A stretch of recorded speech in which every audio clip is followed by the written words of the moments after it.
আসসালামু আলাইকুম আঙ্কেল। আমাকে রহমত চাচা পাঠিয়েছে। ওয়ালাইকুম আসসালাম। ও আচ্ছা, ভিতরে আসো। তোমার কথা রহমত আমাকে বলেছে। আসলে এটা ঢাকা শহর, আর এতদিন নিশ্চয়ই বুঝতে পেরেছো এখানে ব্যাচেলারদের কেউ ভাড়া দিতে চায় না। কিন্তু রহমান আমার বন্ধু, আর তার গ্রামের ছেলে, তোমাকে আর না করতে পারিনি। তাই তোমাকে আমি একটা রুম দিচ্ছি। তবে আমার এলাকায় অনেকে সম্মান করে। এমন কিছু করো না যে লোকে আমাকে খারাপ কথা বলে। আরে আঙ্কেল, সে যে বলেন না, আমার উপর বিশ্বাস রাখতে পারেন। আমি সেরকম কিছুই করব না। আর আমি সারাদিন থাকি অফিসে, রাতে এসে শোয়ার জায়গা হলে হবে। তা কবে উঠবে এখানে? আঙ্কেল, আপনার যদি সমস্যা না থাকে তাহলে আজকে উঠতে চাই। আরে, আমার সমস্যা নাই। তুমি যেহেতু উঠবে তাই আজকে উঠলেই ভালো হয়। ধন্যবাদ আঙ্কেল। এখন তাহলে আমি যাই, আমার জিনিসপত্রগুলো নিয়ে আসি। আচ্ছা, যাও। তারপর আঙ্কেলকে সালাম দিয়ে আমি রওনা দিলাম জিনিসপত্রগুলো আনতে। আর জিনিসপত্র তেমন কিছুই নেই, মেসে থাকতাম। এখন বোঝেন না কিরকম জিনিস থাকতে পারে, শুধু কাপড় এই আর কি। ও, সরি সরি সরি, এত ভকভক করলাম। আমার পরিচয়টা তো দিলাম না। আমার নাম সুজন হাসান রাফি। আসলে আমি গ্রামের ছেলে, ঢাকায় এসেছিলাম লেখাপড়া করতে। লেখাপড়া কোনো রকম শেষ করে এখানে একটা চাকরি নিয়েছি। আর এত সময় যার সাথে কথা বললাম সে হচ্ছে আমার বাড়িওয়ালা। আসলে সবাই জানেন, ঢাকা শহরে ব্যাচেলরদেরকেও ভাড়া দিতে চায় না। আমাদের গ্রামের এক ধনী ব্যক্তির নাম রহমত, সম্পর্কে আমার চাচা হয়। তাকে বলেছিলাম তার তো শহরে অনেক আত্মীয় আছে, বলে কয়ে একটা রুম নিয়ে দিতে। তারপর এই রুমটা দিল। আর তার সাথে কথাগুলো আপনারা তো শুনলেনই। যাই হোক, আপনার সাথে কথা বলতে বলতে ব্যাগ ট্যাগ নিয়ে রিক্সা করে বাসায় আসতে লাগলাম। আসলে আমাকে দেখে খুব ভদ্র মনে হচ্ছে, তাই না? আরে, আমি তো ভদ্রই, সেটা আমার পাঠকরা জানে, তাই নতুন করে কিছু বলবো না। একটু পর বাসায় চলে আসলাম। আর আঙ্কেল আমার রুমটা দেখিয়ে দিল। ওয়াও, রুমটা কি সুন্দর! তাই আমার জিনিসপত্রগুলো গোছাতে লাগলাম। গোছগাছ করে একটু বাইরে গেলাম কিছু খাবার খাওয়ার জন্য। খাবার খেয়ে আবার রুমে চলে আসলাম। আপনারা হয়তো ভাবছেন আমি বললাম আমি একটা চাকরি করি, কিন্তু তাহলে বাসায় কি করছি? আসলে 3 দিনের ছুটি নিয়ে আসছি বসের কাছ থেকে। এরকম কাজ শেষ করে গোসল করলাম আর বিকেলে বের হলাম একটু এলাকাটা ঘুরতে। মানে এখানে কোনো কিছু তো চিনি না, গলি টলি, তাই বের হলাম আর কি। হাঁটতেছি রাস্তা দিয়ে, হঠাৎ একটা ছেলে ডাক দিল। আর দেখলাম পাশে কয়েকটা ছেলে একটা দোকানে বসে সিগারেট খাচ্ছে। এদের মধ্যে একটা ছেলে আমাকে ডাক দিল। তখন আমি তাদের কাছে গেলাম আর বুঝতে পারলাম এরা এলাকার লাফাঙ্কা বড় ভাইটাই হবে। আর দেরি না করে গিয়ে লম্বা করে একটা সালাম দিলাম। সবার মাঝে একটা ছেলে বসে আছে, মুখে একটা সিগারেট, কানে মেয়েদের মতো একটা দুল পরা, হাতে চুরি মনে হচ্ছে এটা মেয়ে। তখন একটা ছেলে বলল, কি এলাকায় নতুন নাকি? জি ভাইয়া, এলাকায় নতুন আসি। তাদের মধ্যে থেকে একজন বলল, কোন বাসায় উঠেছস? দেখে তো মনে হয় বিয়ে শাদী করিস নাই। কে বাসা ভাড়া দিল? ও যে ভাইয়া, ওই বাসায়। ও, ভালোবাসায় তো উঠলি, মালগুলো তো করা। আর ওদের দিকে নজর দিস না। মনে মনে বললাম, বলে কি, এখানে আবার মাল আসলো কোথা থেকে?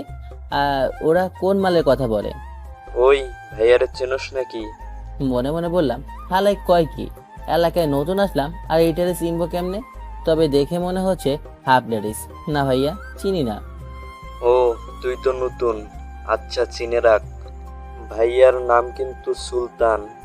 ওই যে মুভিটা দেখোস নাই? ভাই, দেখেছি। আচ্ছা ভাই, এখন তাহলে আমি চাই। আরে দাঁড়া, যাস কই? একটু কথা বলি। ভাইয়ারে দেখলে কিন্তু সালাম দিবি আর সম্মান করবি। জি ভাইয়া, করব। ও, তারে যাইতে দেয়। ছেলেটারে দেখে ভদ্র মনে হচ্ছে। তা ছোট ভাই, কিছু খেয়ে যাও। সিগারেট তো মনে হয় খাও না। না ভাই, আমি খাই না। ভাই ভদ্র না, দেখলেন না কোন বাসায় উঠেছে? জেনে শুনে উঠেছে। দেখলেন সুলতান ভাই? ওই শফিক, চুপ থাক। আচ্ছা, তুমি যাও। দেখলেন সুলতান ভাই কি বলে? তখন আমি সালাম দিয়ে চলে আসতে লাগলাম আর মনে মনে বলতে লাগলাম, শালা হাফ লেডিস কোথাকার। তারপর আমি একটু ঘোরাঘুরি করে বাসায় চলে আসলাম। আর এভাবেই রাত হয়ে গেল। আর আজকে তেমন কাজ নেই, তাই ভাবতে লাগলাম, আচ্ছা, আঙ্কেল কি কোনো ছেলে মেয়ে নেয় নাকি? কি বড় একটা বাড়ি, কিন্তু ছেলে মেয়ে নাই। খুব কষ্ট হচ্ছে আঙ্কেলের জন্য। থাক, এত কষ্ট আমার করতে হবে না। এখন কাজ করা যায়, আর সেটা হচ্ছে একটা নাটক দেখতে পারি। আর নাটক দেখতে দেখতে ঘুমিয়ে পড়লাম। সকালে ঘুম থেকে উঠে ফ্রেশ হয়ে বাইরে গেলাম চা খেতে। তারপর 1 কাপ চা নিয়ে বাসার গেটের সামনে দাঁড়িয়ে চা খেতে লাগলাম। হঠাৎ 3টা মেয়ে আসলো আর আমার দিকে তাকালো। আমি এদেরকে দেখে কিসের চা খাবো মনে মনে নিজেকেই বলতে লাগলাম। রাফি, ভাবে থাক, 3টা সুন্দরী মেয়ে, কড়াভাবে থাকতে হবে। তাই শার্টের কলারটা উঁচু করে তাদের দিকে তাকালাম। তখন তাদের মধ্যে থাকা একটা মেয়ে বলল, কি সমস্যা কি? আপনি এখানে দাঁড়িয়ে চা খাচ্ছেন কেন? মনে মনে বললাম, রাফি, তুই যে এই বাসায় থাকিস সেটা কোনোভাবেই বলা যাবে না, না হলে প্রেম শুরু করার আগেই শেষ। আমার বাসার সামনে চা খাবো, আমার বাসার সামনে আমি চা খাবো, তাতে আপনার সমস্যা কি? আর বাই দ্য ওয়ে, আপনার সমস্যা কি? আপনি এখানে দাঁড়িয়ে আছেন কেন? মেয়েগুলো একটু অবাক হওয়ার ভঙ্গিতে বলল, কি, এটা আপনার বাসা? না মানে আমার না, আমার বাবা আর কি। কিন্তু বাবা মারা গেলে তো আমারই, তাই না? আর আমাকে আপনি চিনবেন না, আমি এতদিন বিদেশি লেখাপড়া করেছি। ও আচ্ছা, এটা আপনার বাবার বাসা। তখন একটা মেয়ে বলল, সানজিদা, আমার মনে হয় ভুল করে অন্য বাসায় আসছি রে। আরেকটা মেয়ে, কিন্তু এখানে তো বড় করে লেখা আছে মুক্তিযোদ্ধা লিয়াকত আলী, আর এই নামটা তো আমার বাবার নামই। আল্লাহ, আপু কি আমাদের না জানিয়ে বিয়ে করেছিল নাকি? এখন আমাদের কি হবে? আরেকটা মেয়ে বলল। এদের কান্না দেখে আমি কিছুই বুঝতে পারলাম না, এরা কান্না কেন করছে। তখন একটা মেয়ে আমাকে জিজ্ঞেস করলো, আচ্ছা, আপনার বাবার নামটা কি? জি, সৌরভ চৌধুরী। আর আমার নাম রাফি চৌধুরী। কিন্তু এখানে তো লেখা আছে বাসার মালিকের নাম মুক্তিযোদ্ধা লিয়াকত আলী। রাফি রে, তুই মনে হয় ধরা খেয়ে গেলি। আসলে বিদেশে ছিলাম তো, তাই বাপের নামটা মনে হয় ভুলে গেছি। কিন্তু আপনারা কারা, আর আমাকে বা কেন এসব জিজ্ঞেস করছেন? আমরাই লিয়াকত আলীর মেয়ে। এই বাসাটা আমাদের বাবার। কি, এটা আপনাদের মানে আপনার বাবার বাসা? হুম। আসসালামু আলাইকুম আপু, আসলে আমি বুঝতে পারি নাই, তাই আর কি একটু মজা করেছি, কিছু মনে করবেন না। কিন্তু আপনি কে? আপনাকে তো আমি আগে কখনো দেখি নাই। আপু, আমি এই বাসায় ভাড়ায় উঠেছি। দাঁড়া, তোর ভাড়া বের করছি এক্ষুনি, আব্বুর কাছে যাব। তখন মেয়েগুলো হন হন করে ভেতরে চলে গেল, আর আমি পেছন থেকে বলতে লাগলাম, আপু, কিছু বলবেন না আঙ্কেলকে, আমার এত বড় ক্ষতি করবে না। ভুলবাল কেন যে ভাব নিতে গেলাম। আর নিলি তো নিলি, একদম জমির সামনে গিয়ে ভাবটা নিলি। তারপর শার্টের গলাটা ঠিক করে দৌড়ে রুমে আসলাম, আর ভাবতে লাগলাম, আর মনে হয় এই বাসায় থাকা হলো না। গোছিয়ে নে রাফি, কত কষ্ট করে একটা রুম ভাড়া নিলাম, আর নিজের দোষেই আজ। আর এদিকে মেয়েগুলো তাদের রুমে গেল, আর ছোট মেয়েটা বলতে লাগলো, দেখলে আপু, ছেলেটা আমাদের কি ড্রপ মারলো। বাসাটা নাকি তার বাবার, আর তার বাবার নামটাই নাকি সে ভুলে গেছে। বিদেশ গিয়ে এরকম ছেলে আমি আগে কখনো দেখি নাই। হয়েছে হয়েছে, এই ছেলেটাকে তো আমাদের শিক্ষা দিতেই হবে। এক্ষুনি আব্বুর কাছে যাব। কি বলো আপু? আপুকে কিছু বলো না। ছেলেটা আমাদের সাথে ফোন করতে গিয়ে হয়তো এরকম করেছে। তুই থাম, দেখ এখন আমি কি করি। তখন মেয়েটা তার বাবার রুমে গেল, আর তার বাবা বলতে লাগলো, বাবা, তোমার যে একটা ছেলে আছে সেটা তো আমাদের আগে বলো নাই। কি, আমার ছেলে আছে? বাহ, খুব ভালো হলো রে। অনেক শখ বুঝলি একটা ছেলের, কিন্তু হলো কোথায়? ছেলে ছেলে করতে করতে তোরা 3 বোন জন্ম নিলি। আব্বু, তুমি বলবে বাইরের ছেলেটা কে? কার কথা বলছিস? বাইরের ছেলে আমি আনবো কোথা থেকে? যাকে তুমি রুম ভাড়া দিয়েছো সেই ছেলেটা। ও, তুই নিশ্চয়ই রাফির কথা বলছিস। হুম, বদমাসটার নাম তো রাফি বলেছিল। আরে, তাকে বদমাশ বলছিস কেন? খুব ভালো একটা ছেলে। জানো তোমার ভালো ছেলেটা কি করেছে? কি করছে? আচ্ছা, তুমি ছেলেটাকে আগে ডাকো, পরে বলছি। তখন মেয়েটা তার বাবার রুমে গেল, তার বাবাকে বলতে লাগলো। তখন আঙ্কেল আমাকে ডাক দিল, আর আঙ্কেলের ডাক শুনে আমি তো শেষ। এই মনে হয় বলবে, এই ছেলে যাও আমার বাসা থেকে, আমার মেয়েদের সাথে বেয়াদবি। তোর মনে হয় এই বাসায় আর থাকা হলো না। তখন আঙ্কেলের রুমে গেলাম, আমার পিছু পিছু অন্য দুটাও আসলো। তখন আঙ্কেল বলল, আসো রাফি, ওদের সাথে পরিচয় করে দিই। এই হচ্ছে সঞ্জিদা, আমার বড় মেয়ে, আর এ হচ্ছে নীলা, আমার মেজো মেয়ে, আর এ হচ্ছে রিয়া, আমার ছোট মেয়ে। তখন আর কি সবাইকে হাই হ্যালো বলতে হলো। তখন সানজিদা বলতে লাগলো, আব্বু, তুমি কি আমার কথাটা শুনবে এখন? বলো, দেখে কি বলবে? আমরা যখন বাসায় ঢুকতে যাব তখন এই ছেলেটাকে গেটের সামনে দাঁড়িয়ে চা খেতে দেখলাম। পরে এখন বুঝতে পেরেছো সে কত বড় একটা বেয়াদবি করেছে আমাদের সাথে। তাই আমি চাই না সে এই বাসায় থাক। আর তোমার এরকম 3টা মেয়ে বাসায়, আর তুমি কিভাবে রুম ভাড়া দিলে? তখন আঙ্কেল যা বললো সেটা শুনে তো আমার খুশিতে কান্না করে দিতে ইচ্ছে করছিল। তখন আঙ্কেল বলল, বলো দেখি কি বলবে। দেখ মা, রাফি হয়তো তোদের সাথে মজা করেছিল আর তোরা সেটা সিরিয়াসলি নিয়েছিলি। আর রাফি তো আমার ছেলের মতোই, তাই না রাফি? তখন আমি মাথা নাড়িয়ে হ্যাঁ সূচক জানালাম। এরপর আঙ্কেল বলল, এখন তোমরা যার যার রুমে যাও। তখন আমি চলে আসতে লাগলাম। পেছন থেকে সঞ্জিতা বলল, আজ বেঁচে গেছে তো কি হয়েছে, আমার নামও সঞ্জিতা। দেখে নেবো আমি। তখন আমি না শোনার ভান করে চলে আসলাম। আর তখন রিয়াকে সঞ্জিতা বলল, দেখলি কেমন শিয়ানা ছেলে। তবে যাই বলিস না কেন আপু, ছেলেটা কিন্তু হেভি মজার। আমার কিন্তু খুব ভালো লেগেছে। ভালো লেগেছে মানে? আই, তুই কি বলছিস? দাঁড়া, আব্বুকে গিয়ে বলবো। ধুর, সবসময় শুধু আব্বুকে ডাকো কেন? কি সুন্দর একটা ছেলে, আর কি কিউট। তাকে তুমি বাসা থেকে বের করতে চাইছো? তোরা যাই বলিস, আমি তো তাকে দেখিয়ে নেব। নীলা আপু, চলো তো রাফি ভাইয়ের সাথে কথা বলে আসি গিয়ে। বলবো সঞ্জিতা আপু তোমাকে দেখতে চাই। তবে রে, তারপর তাদের দৌড়াতে থাকে। আর এদিকে আমি রুমে এসে হাসতে হাসতে শেষ। আঙ্কেলের কথায় সঞ্জিতা মেয়েটার মুখের অবস্থা যা হয়েছিল পুরো দেখার মতো। এভাবে 2 দিন কেটে যায়। আজকে অফিস যেতে হবে, তাই রেডি হচ্ছি। রেডি হয়ে বাইরে আসলাম।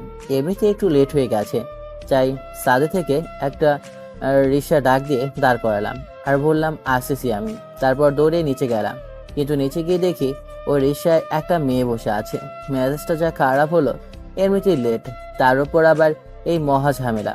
মনে মনে ভাবলাম এখন গিয়ে সেই লেভেলের একটা ঝাড়ি দিব। তাই সেই রকম প্রিপারেশন নিয়ে গেলাম আর বললাম, আপু, রিক্সা থেকে নামেন, রিক্সাটা আমি আগে ডাক দিয়েছি। তখন মেয়েটা আমার দিকে তাকালো, আর যাকে দেখলাম তাকে দেখে, আরে তেমন কেউ না, বাড়িওয়ালার বড় মেয়েটা আর কি। তখন আমি তাকে বললাম, আচ্ছা আপনি রিক্সায় উঠলেন কেন? রিক্সাটা তো আমি আগে ডাক দিয়েছি। আচ্ছা, রিক্সায় কি কোথাও আপনার নাম লেখা আছে? কিন্তু আমি তো দেখছি না। না, নাম লেখা নেই, কিন্তু ডাক তো আমি আগে দিয়েছি। হয়তো ডাক আপনি দিয়েছেন, কিন্তু রিক্সায় কিন্তু আপনার আগে আমি বসেছি, তাই আমি যাবো এই রিক্সায় দিয়ে। মামা চলেন তো। মনে মনে বললাম, দেখলেন তো কিরকম ফাজিল মেয়ে। একেই আমার অফিসে লেট হয়ে যাচ্ছে, কিন্তু এখন কি দিয়ে যাব? সব রিক্সায় তো 2 জন করে আছে, এখন কি করা যায়? হঠাৎ দেখি ওই দিনে সেই হাফ লেডিস মানে সুলতান আর কি বাইক নিয়ে এদিকে আসে। তখন আমি মনে মনে ভাবলাম এটাকেই কাজে লাগানো যাক। যেই ভাবা সেই কাজ। হাতের ইশারা দিয়ে দাঁড়াতে বললাম, কিছু কথা আছে। তখন সে দাঁড়ালো আর বলল, কিরে, তোর কত বড় সাহস আমাকে দাঁড়াতে বললি? ভাই, আপনি কিন্তু অলরেডি দাঁড়িয়ে আছেন, কিন্তু আমি কিন্তু আপনাকে এমনিতেই দাঁড় করাই নাই, একটা কারণ আছে অবশ্য। ভাই, আমার বাড়িওয়ালার বড় মেয়েকে আপনি পছন্দ করেন তাই না? কি যেন নাম? ও হ্যাঁ, সানজিদা। সে কিন্তু আপনার কথা আমার কাছে জিজ্ঞেস করেছিল। হ্যাঁ, জিজ্ঞেস করছিল। না মানে কি জিজ্ঞেস করছিল? ভাই, সে অনেক কথা, সারাদিন তো সে শুধু আপনার কথাই বলে। মনে হয় সেটিং হয়ে যাবে ভাই। কি বলো তুমি, সত্যি বলছো তো? আরে ভাই, আমি কি পাগল নাকি আপনার সাথে মিথ্যা কথা বলতে যাব? ও সরি, আপনাকে তো সালাম দেয় হয় নাই। আরে থাক, সালাম দিতে হবে না। তুমি তো মিয়া আমার কলিজায় থাকো। আর আজ যা শোনাইলাম তা এখানে দাঁড়িয়ে আছো ভাই, মুখটা কালো করে বললাম, অফিসে যেতাম, কিন্তু কোনো রিক্সাই তো পাচ্ছি না, কি করে যে যাব, এমনিতে লেট হয়ে গেছে। এই চলো, আমি তোমাকে পৌঁছে দিচ্ছি। আরে না ভাই, আপনাকে শুধু শুধু কষ্ট দিতে চাই না। আরে চলো। তারপর আর কি উঠে বসলাম। তখন সুলতান ভাই বলল, একটু দেখে শুনে রেখো, তোমার তো ভাবি হয়, বোঝো না? জি ভাই, সে কি আর বলতে হবে, তবে এসব কিন্তু তাকে আবার বলতে যাবে না। আমি কিন্তু আরেকটা কথা শুনেছি, সে নাকি আপনাকে সারপ্রাইজ দিতে চায়। আপনি এখন যদি কিছু বলে দেন তাহলে হয়তো তার মনটা খারাপ হয়ে যাবে। আরে না, কিন্তু সে যে আমাকে এত ভালোবাসে আগে বুঝতাম না। মনে মনে বললাম, তুই শালা সেই হাফ লেডিস রয়েই গেলি। কি জানি তোর ওইটা আছে কিনা। তখন হঠাৎ আমি বললাম, ভাই চলে আসি। তখন সে আমাকে নামিয়ে দিল আর আমি অফিসে ঢুকে গেলাম। পরে কাজে মনোযোগ দিলাম। আর এদিকে সঞ্জিতা শপিংয়ে গেছে। শপিং করতে তার পছন্দ মতো কাপড় দেখছে। সে কিন্তু মাগার পছন্দ হচ্ছে না। তার আসলে মেয়েদের যা হয়ে থাকে আর কি। হঠাৎ একটা শার্ট তার নজরে পড়ে যায়, আর সেইটা সে কোথাও সে দেখেছে বলে মনে হচ্ছে। হঠাৎ মনে পড়লো তাদের বাসার ভাড়াটিয়া এমন একটা শার্ট পরতে দেখেছে। তখন সানজিদা কি ভেবে বা কি মনে করে শার্টটা নিল সেটা আমি জানি না। ইনফ্যাক্ট সেটা সে নিজেও জানে না। এভাবে শপিং করা শেষ হলো আর বাসায় চলে আসতে লাগলাম। আর আমি বসে বসে কাজ করছি। হঠাৎ কেউ একজন বলে উঠলো, বাহ, নতুন বাসায় উঠলেন মিস্টার সুজন হাসান রাফি, আর এখনই আমাকে ভুলে গেলেন? তাকে দেখি লিজা। লিজা আমার কলিগ। আর কলিগ বললে ভুল হবে, খুব ভালো বন্ধু আমরা। তবে মেয়েটা খুব ভালো এবং কিউট। আরে কি যে বলো না, তোমাকে কি আর ভোলা যায়? আসো ভেতরে আসো। তখন সে ভেতরে আসে আর বলে, তা নতুন বাসায় কেমন লাগছে তোমার? সেটা তো ভালো, কিন্তু একটা সমস্যা। আবার কি সমস্যা? বাড়িওয়ালার 3টা মেয়ে আছে আর খুব সাংঘাতিক। কি বলো? তাহলে তো তুমি লাকি, রাজ্য রাজকন্যা দুটোই আছে। আরে থুর বাল। ও মা, ছেলে দেখে আবার লজ্জাও পায়। আজকে কিন্তু ট্রিট দিতে হবে। কিসের টিট দেব? ও মা, নতুন বাসা নিলে আর ট্রিট দেবে না? আচ্ছা ঠিক আছে, দুপুরে একসাথে লাঞ্চ করব দুজন। তারপর লিজা চলে যায় আর দুপুরে দুজনে একসাথে লাঞ্চ করলাম। এভাবে অফিস ছুটি হয়ে গেল। ও আপনাদের তো বলাই হয়নি, আজ আমার বেতন দিয়েছে, তাই বাসায় টাকা পাঠালাম আর নিজের জন্য কিছু টাকা রাখলাম। তারপর একটা বিকাশের দোকানে গেলাম। আমি গিয়ে দাঁড়াতেই নাম্বার দিতে যাব, এরই মাঝে একজন এসে বলে, ভাই 30,000 টাকা পাঠাবো। তখন আমাকে আগে না দিয়ে সেই লোকটাকে আগে দিল। আরেকজন এসে বলল, 50,000 টাকা পাঠাবো। আবার আমার আগে তাকে দিল, কারণ আমার তো মাত্র 10,000 টাকা। তাদের কাছে হয়তো এই টাকাটা খুব অল্প, কিন্তু আমাদের মতো মধ্যবিত্তরা জানে এই 10,000 টাকা তাদের কাছে কত টাকা। 10 লাখ টাকার সমান। আসলে আমাদের মতো মধ্যবিত্তরা লেখাপড়া করে একটা ভালো চাকরি বা ভালো মানুষ হিসেবে গড়ে ওঠার জন্য, কিন্তু সেই স্বপ্নটা কি আদৌ আমাদের মতো মধ্যবিত্তদের দেখা উচিত? আমাদের মা বাবা হাজারো স্বপ্ন নিয়ে তার ছেলে মেয়েকে বড় করে লেখাপড়া করে একটা ভালো চাকরি করবে তার ছেলে, তখন তারা সুখে শান্তিতে দিনগুলো কাটাবে। কিন্তু সেই বাবা মার স্বপ্নগুলো হয়তো স্বপ্নই থেকে যায়। একটা ব্রিলিয়ান্ট ছাত্র হয়েও লেখাপড়া শেষ করে বেকার বসে তার বাবা মার টাকায় খেতে হয়। কারণ তাদের তো আর মামা কাকা কেউ বড় পদের চাকরি করে না যে সে চাকরি পাবে। আজ আমাদের সোনার বাংলা কোথায়? এটা কি সেই সোনার বাংলাদেশ? থাক, অনেক কথা বলে ফেলেছি, এখন গল্পে আসা যাক। তারপর টাকাগুলো পাঠিয়ে আম্মুকে কল দিলাম। সালাম দিয়ে তাকে জিজ্ঞেস করলাম ভালো আছে কিনা। এরকম আরো অনেক প্রশ্ন করলাম আর কি। বললাম কিছু টাকা পাঠিয়েছি। এভাবে কথা বলতে বলতে একটা রিক্সা করে বাসায় চলে আসতে লাগলাম। হঠাৎ একটা রাস্তার পাশে একটা জিনিস লক্ষ্য করলাম, কয়েকটা ছেলে মিলে একটা মেয়েকে বিরক্ত করছে, মানে ইভটিজিং আর কি। তখন আমি সেখানে রিক্সাটা থামাতে বললাম। রিক্সা থামিয়ে সেখানে গেলাম আর বললাম, কি হয়েছে ভাই এখানে? কি হয়েছে সেটা তোকে বলতে হবে নাকি? আপনি এই মেয়েটাকে এভাবে বিরক্ত করছেন কেন? সেটা কি তোকে বলতে হবে নাকি? যা, তোর কাজে যা, আমার কাজে বাধা দিবি না। ভাইয়া, এরা প্রতিদিন আমাকে বিরক্ত করে। বিরক্ত করি তাই না? আজকে তোকে বুঝাবো বিরক্ত কাকে বলে। আর তোর এই হিরো আমাদের কি করবে? হ্যাঁ, কি করব তাই না? দাঁড়া। তখন আমি, আপনারা কি ভেবেছেন আমি তাদের মারতে গেলাম? আরে না, আমি কি পাগল নাকি বা বাংলা সিনেমার হিরো নাকি? এদের গ্যাং অনেক বড় থাকে। আজ কিছু বললে অন্যদিন ঠিক আমাকে ভরে দিবে। তাই ফোনটা হাতে নিলাম আর সুলতান ভাইকে কল দিলাম আর এখানে কয়েকটা ছেলে নিয়ে আসতে বললাম। তখন আমি আবার সেখানে গেলাম আর বললাম, একটু দাঁড়া ভাই, একটু পরে বুঝতে পারবি আমি কে। আচ্ছা দেখি তুই কাকে নিয়ে আসিস। একটু পর সুলতান ভাইয়ের সাথে আরো কিছু ছেলে নিয়ে আসলো আর আমাকে বলল, কি হয়েছে ছোট ভাই? ভাই এই দেখেন, এই ছেলেগুলো এই মেয়েকে প্রতিদিনই বিরক্ত করে। এই তুই আবার কে? আমাকে চিনিস নাকি? রাফি, তুমি মেয়েটাকে নিয়ে চলে যাও, আর আমি এদের বোঝাচ্ছি আমি কে। তখন আমি আর কি ভদ্র ছেলের মতো সেখান থেকে চলে আসলাম, সাথে মেয়েটাকেও নিয়ে আসলাম। আর মেয়েটাও আমাকে ধন্যবাদ দিল। তারপর মেয়ের বাসায় চলে গেল আর আমি আমার বাসায়। তারপর নিজের রুমে গেলাম আর ফ্রেশ হলাম। তারপর ভাবলাম এখন একটু ছাদে যাওয়া যাক। যেই ভাবা সেই কাজ। মোবাইলটা হাতে নিয়ে একটা গান ছেড়ে ছাদে উঠতে লাগলাম। গানটা আমার খুব প্রিয় একটা গান। ইনফ্যাক্ট এই গানটা অনেকেরই পছন্দ করে।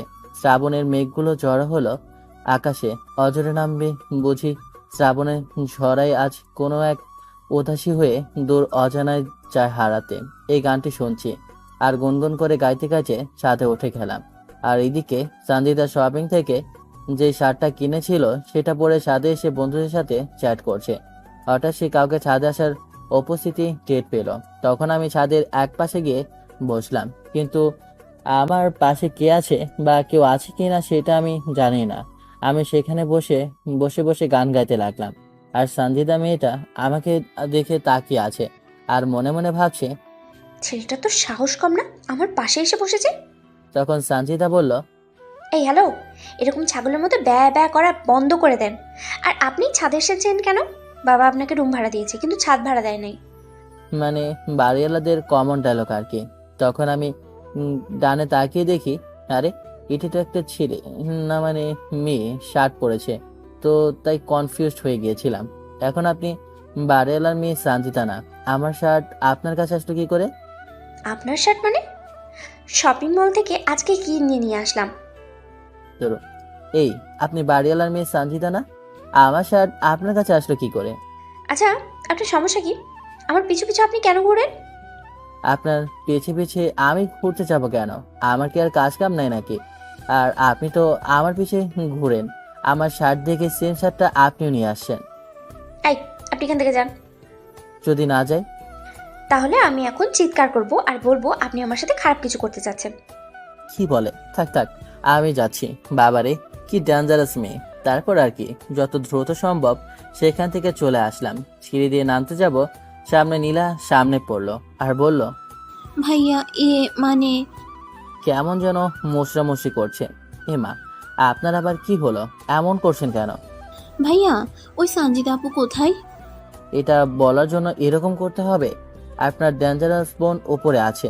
তখন আমি চলে আসলাম আর সামনে আরেকটা পড়লো, মানে ছোটটা আর কি। ভাইয়া, আগামীকাল কি আপনি অফিসে যাবেন না? কিন্তু কেন? না, কিছু না, সেটা কালকে বলবো। আমি মনে মনে ভাবতে লাগলাম, এদের তিন বোন যেন কিরকম, আমার মাথা খারাপ করে দেবে এরা।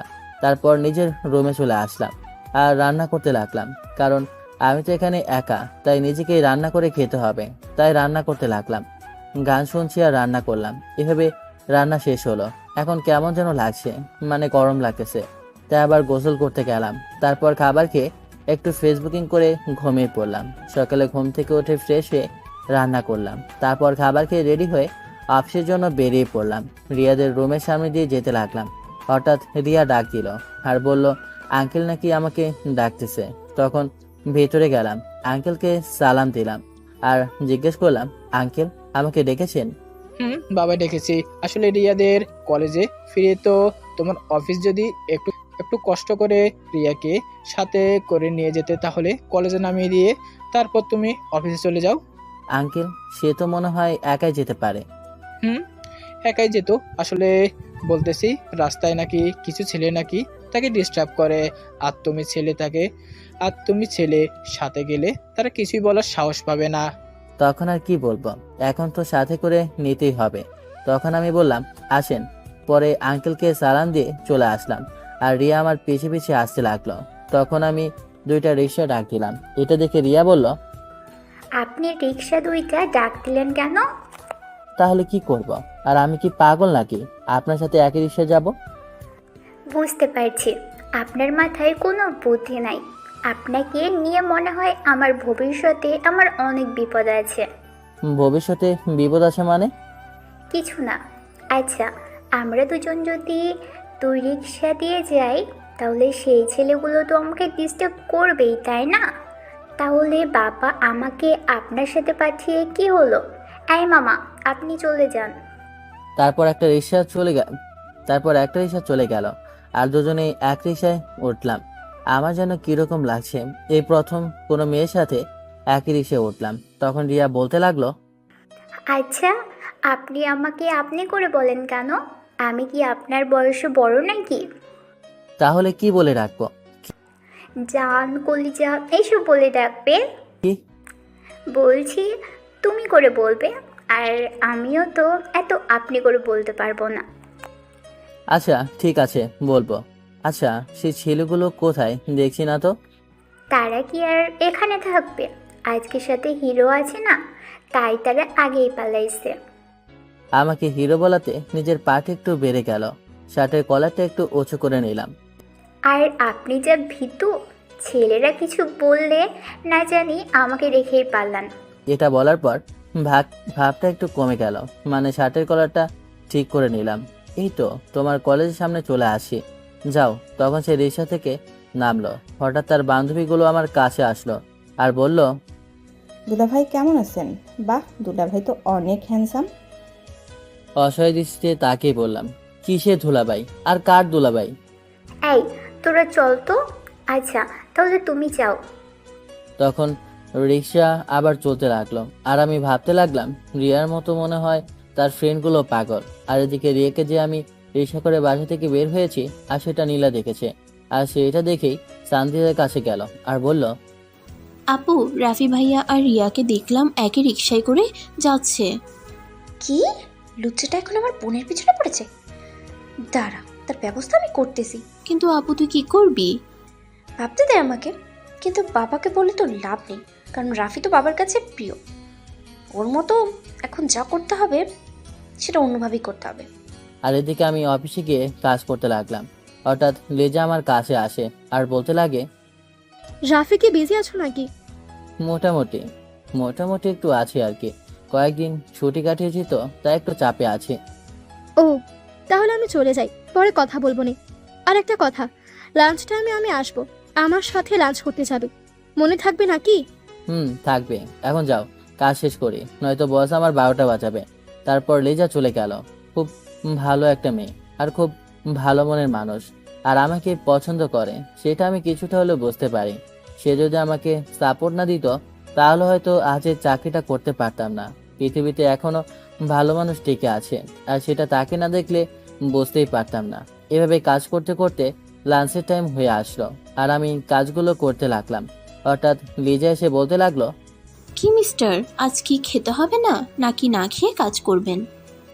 লাঞ্চের টাইম হলে যাব তো। বোকা, লাঞ্চের সময় শেষ হয়ে আসতেছে।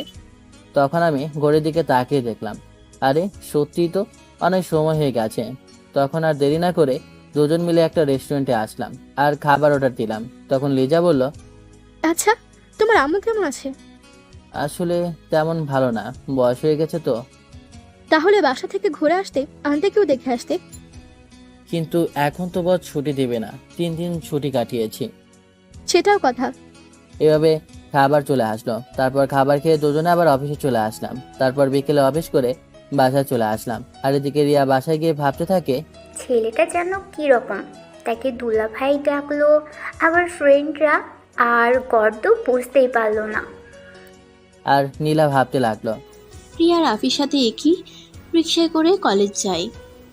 প্রিয়া রাফির সাথে একই রিকশায় করে কলেজে যায়। আমাকেও কিছু করতে হবে। রাফিকে নিয়ে আমি শপিং করতে যাব, এখনই বাবার কাছে যাব। আর এদিকে সানজিদা ভাবতে লাগলো, প্রথমে তো এই বাসায় ভাড়া উঠেছে, এখন আবার আমার বোনটাকে পটিয়ে এই বাসার মালিক হতে চায়। দাঁড়া, তোর ব্যবস্থা আমি করছি, আগামীকাল বুঝবি মজা আমি কি করতে পারি। আর এদিকে তারা আমাকে নিয়ে হাজার কিছু ভাবতে লাগলো। আর আমি শালা রান্না করতে করতে আমার জীবন শেষ। কি একটা প্যারা। পরের দিন অফিসে গেলাম। অফিস শেষ করে একটা রিক্সা করে বাসে আসতে লাগলাম। হঠাৎ সামনে কয়েকজন মিলে রিক্সাটা থামালো আর তাদের হাতে হকি স্টিক। কিন্তু অবাক করা বিষয় হলো, তারা সবাই লেডিস, মানে মেয়ে।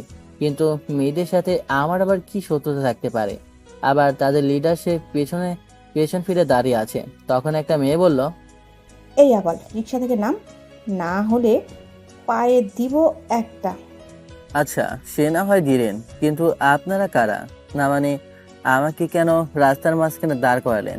দেখেন আমার কাছে কিন্তু টাকা পয়সা নেই, শুধু কম দামি একটা ফোন আছে, সেটা নিতে পারেন।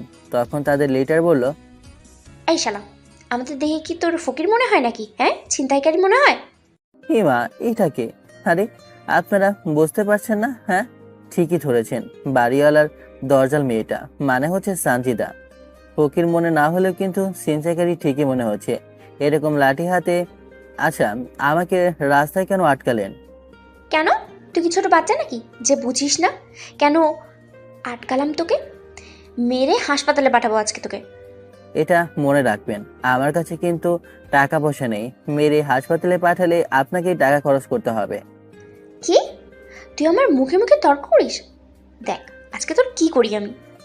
তখন সে হকি স্টিক দিয়ে আমাকে মারতে লাগলো, আর আমি সেটা ধরে ফেললাম। আর আপনারা কি ভাবছেন, ধরে সেই লেভেলে ঠাস করে একটা চড় মারলাম? আরে বাংলা সিনেমার মতো ডায়লগ দিতে লাগলাম, বললাম, এই তোর কি লজ্জা শরম নাই? রাস্তার মাঝে আমার মতো একটা পোলারে একা পেয়ে মারতেছিস? তোর নামে আমি ছেলেকে রেপ করার দায়ে মামলা করব। আরে পাগল নাকি? আমি কেন এসব বলতে যাব? নায়িকাকে কি নায়ক এসব বলে নাকি? আর সে যদি আবার হয় বাড়িওয়ালার মেয়ে, তাহলে তো কথাই নেই। আসলে আমি লাঠি ধরে বলতে লাগলাম, ওগো সুন্দরী, তোমার হাতে এসব হকি স্টিক মানায় না, তোমার হাতে লাল গোলাপ মানায়। আর সেটা দিয়ে যদি আমাকে প্রপোজ করো তাহলে কিন্তু আমি মাইন্ড করব না, মেনে নেব। কি? তুই কি বললি? আর এটা ছাড়, এই তোরা কি দেখছিস? ওকে মার। তার বান্ধবীরা বলতে লাগলো, তোর দুজন এখানে রোমান্টিক কথা বলছিস আর সেজন্য তুই আমাদের এখানে নিয়ে আসলি? আরে শালিকারা, তোমরা বুঝতেছো না, আমি আর ও ইস বলতে লজ্জা করছে। আসলে বুঝতেই তো পারছো, একটু ঝগড়া হওয়ার কারণে এমন করলো আর কি। শালিকাকে?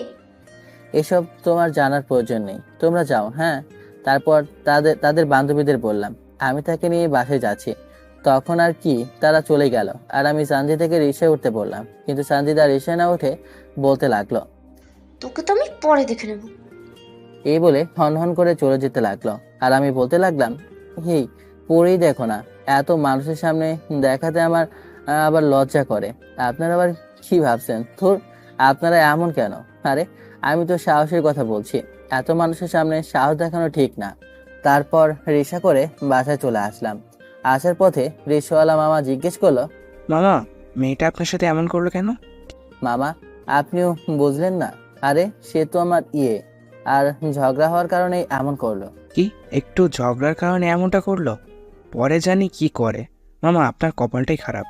মামা তারপর বাসায় চলে আসলাম আর ফ্রেশ হয়ে একটু রেস্ট নিলাম। পরে একটু বাইরে বের হলাম, একটু ঘোরাঘুরি করতে। গেট দিয়ে বের হতে যাব, তখনই সামনে দেখি একজন দাঁড়িয়ে আছেন। আরে সেটা কেউ না, রিয়া দাঁড়িয়ে আসে। তাকে দেখে আমি আস্তে করে কেটে পড়তে চাইলাম, কিন্তু ওই যে বলে না, যেখানে বাঘের ভয় সেখানে রাত হয়। রিয়া আমাকে ডাক দিল, এই রাফি ভাইয়া, কোথাও যাচ্ছ নাকি? এই তো একটু হাঁটতে বের হলাম, এই আর কি, দেখি এলাকাটা কিরকম। তাই নাকি? আমিও যাচ্ছিলাম। এখন যেহেতু আপনিও যাচ্ছেন, তাহলে তো একসাথেই যাওয়া যায়। আরে না, তুমি একা যাও, পরে লোকে অন্য কিছু ভাবতে পারে। একা যাব মানে কি? এলাকায় কত বাজে ছেলে আছে সেটা আপনি জানেন? দাঁড়ান, এক্ষুনি আব্বুর কাছে যাচ্ছি। থাক থাক চলো। তখন আর কি বান্দরটা আমার সাথে চলতে লাগলো আর ভগভগ করতে লাগলো। আর এদিকে তার ভগভগ শুনে আমার কানের 12টা বেজে যাচ্ছে। আচ্ছা, আপনি কোথায় যাচ্ছেন? আসেন আমার সাথে। তখন তার সাথে দেখতে লাগলাম, আর সে আমাকে একটা পার্কের দিকে নিয়ে যেতে লাগলো। হঠাৎ দেখি পেছন থেকে কেউ আমাকে ডাকছেন, এই ছেলে, এইদিকে আয়। কথা কানে যায় না নাকি কানের নিচে বসাতে হবে? তাকে দেখি সুলতান ভাই সেখানে বসে আছে, আর তার চেলা আমাকে ডাকতেছে।